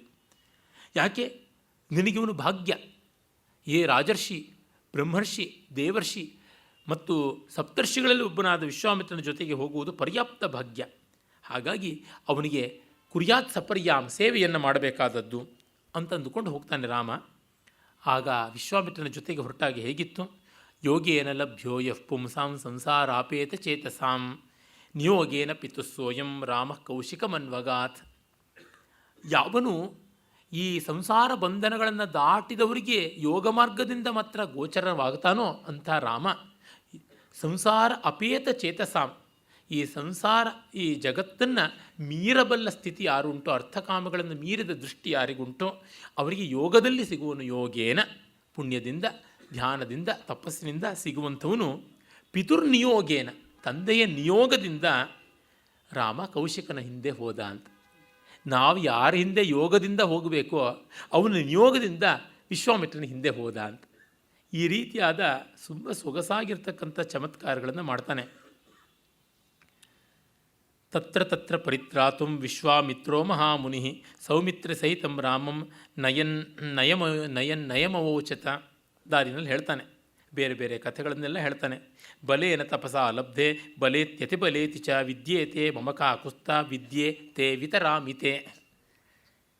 ನಾನು ತಪಸ್ಸಿನ ಬಲದಿಂದ ಬಲೇನ ತಪಸಾ ಲಬ್ಧೆ ಬಲೇತಿ ಅತಿಬಲೇತಿ ಚ. ತಪಸ್ಸಿನಿಂದ ಬಲದಿಂದ ಬಲ ಮತ್ತು ಅತಿಬಲ ಅಂತ ಎರಡು ವಿದ್ಯೆ ಪಡ್ಕೊಂಡೆ. ಹಸಿವು ಬಾಯಾರಿಕೆಗಳನ್ನು ನಿದ್ರೆ ಶ್ರಮಗಳನ್ನು ಗೆಲ್ಲಬಹುದಾದದ್ದು. ದ್ವೇ ವಿದ್ಯೆ ವಿದ್ಯೇತೆ, ಎರಡು ವಿದ್ಯೆಗಳು ವಿದ್ಯೇತೆ. ಆ ಎರಡು ವಿದ್ಯೆಗಳು ವಿದ್ಯೇತೆ ಇವೆ. ಆ ವಿದ್ಯತೆ ವಿದ್ಯೇತೆ ವಿದ್ಯಂತೆ ಅಂತ ದ್ವಿವಚನ ನೋಡಿ. ವಿದ್ಯೆ ವಿದ್ಯಾತೆ, ವಿದ್ಯೆ ವಿದ್ಯೆ ವಿದ್ಯಾಹ ಅಂತ ಎರಡು ವಿದ್ಯೆಗಳು ವಿದ್ಯೇತೆ. ಆ ಎರಡು ವಿದ್ಯೆಗಳು ವಿದ್ಯೇತೆ ಇವೆ. ನಾಮಪದ ಕ್ರಿಯಾಪದ ಎರಡೂ ಒಂದೇ ಆಗಿರುವ ಚಮತ್ಕಾರ. ಅದನ್ನೇನು ಕೊಡ್ತೀನಿ ಅಂತ ಹೇಳಿ ಬಲ ಅತಿಬಲಾದಿ ಮಂತ್ರೋಪದೇಶ ಮಾಡದ ಅಂತ. ಹೀಗೆ ಮುಂದೆ ಹೊರಗುತ್ತೆ ಕಾವ್ಯ. ನಾವು ನಾಳೆ ನೋಡೋಣ. ಇಲ್ಲಿ ಸ್ವಾರಸ್ಯ ಏನೆಂದರೆ, ತುಂಬ ಕಠಿಣವಲ್ಲದ ರೀತಿಯಲ್ಲಿ ಸಹಜ ಸಂಸ್ಕೃತ ಪಾಂಡಿತ್ಯ ಪ್ರದರ್ಶನ ಮಾಡುತ್ತಲೇ ನಮಗೊಂದು ಸುಂದರವಾದ ರಸದರ್ಶನ ಮಾಡಿಸ್ತಾನೆ ಕವಿ. ಅದರ ಕಡೆಗೆ ಮತ್ತಷ್ಟು ಗಮನ ಹರಿಸೋಣ. ನಮಸ್ಕಾರ.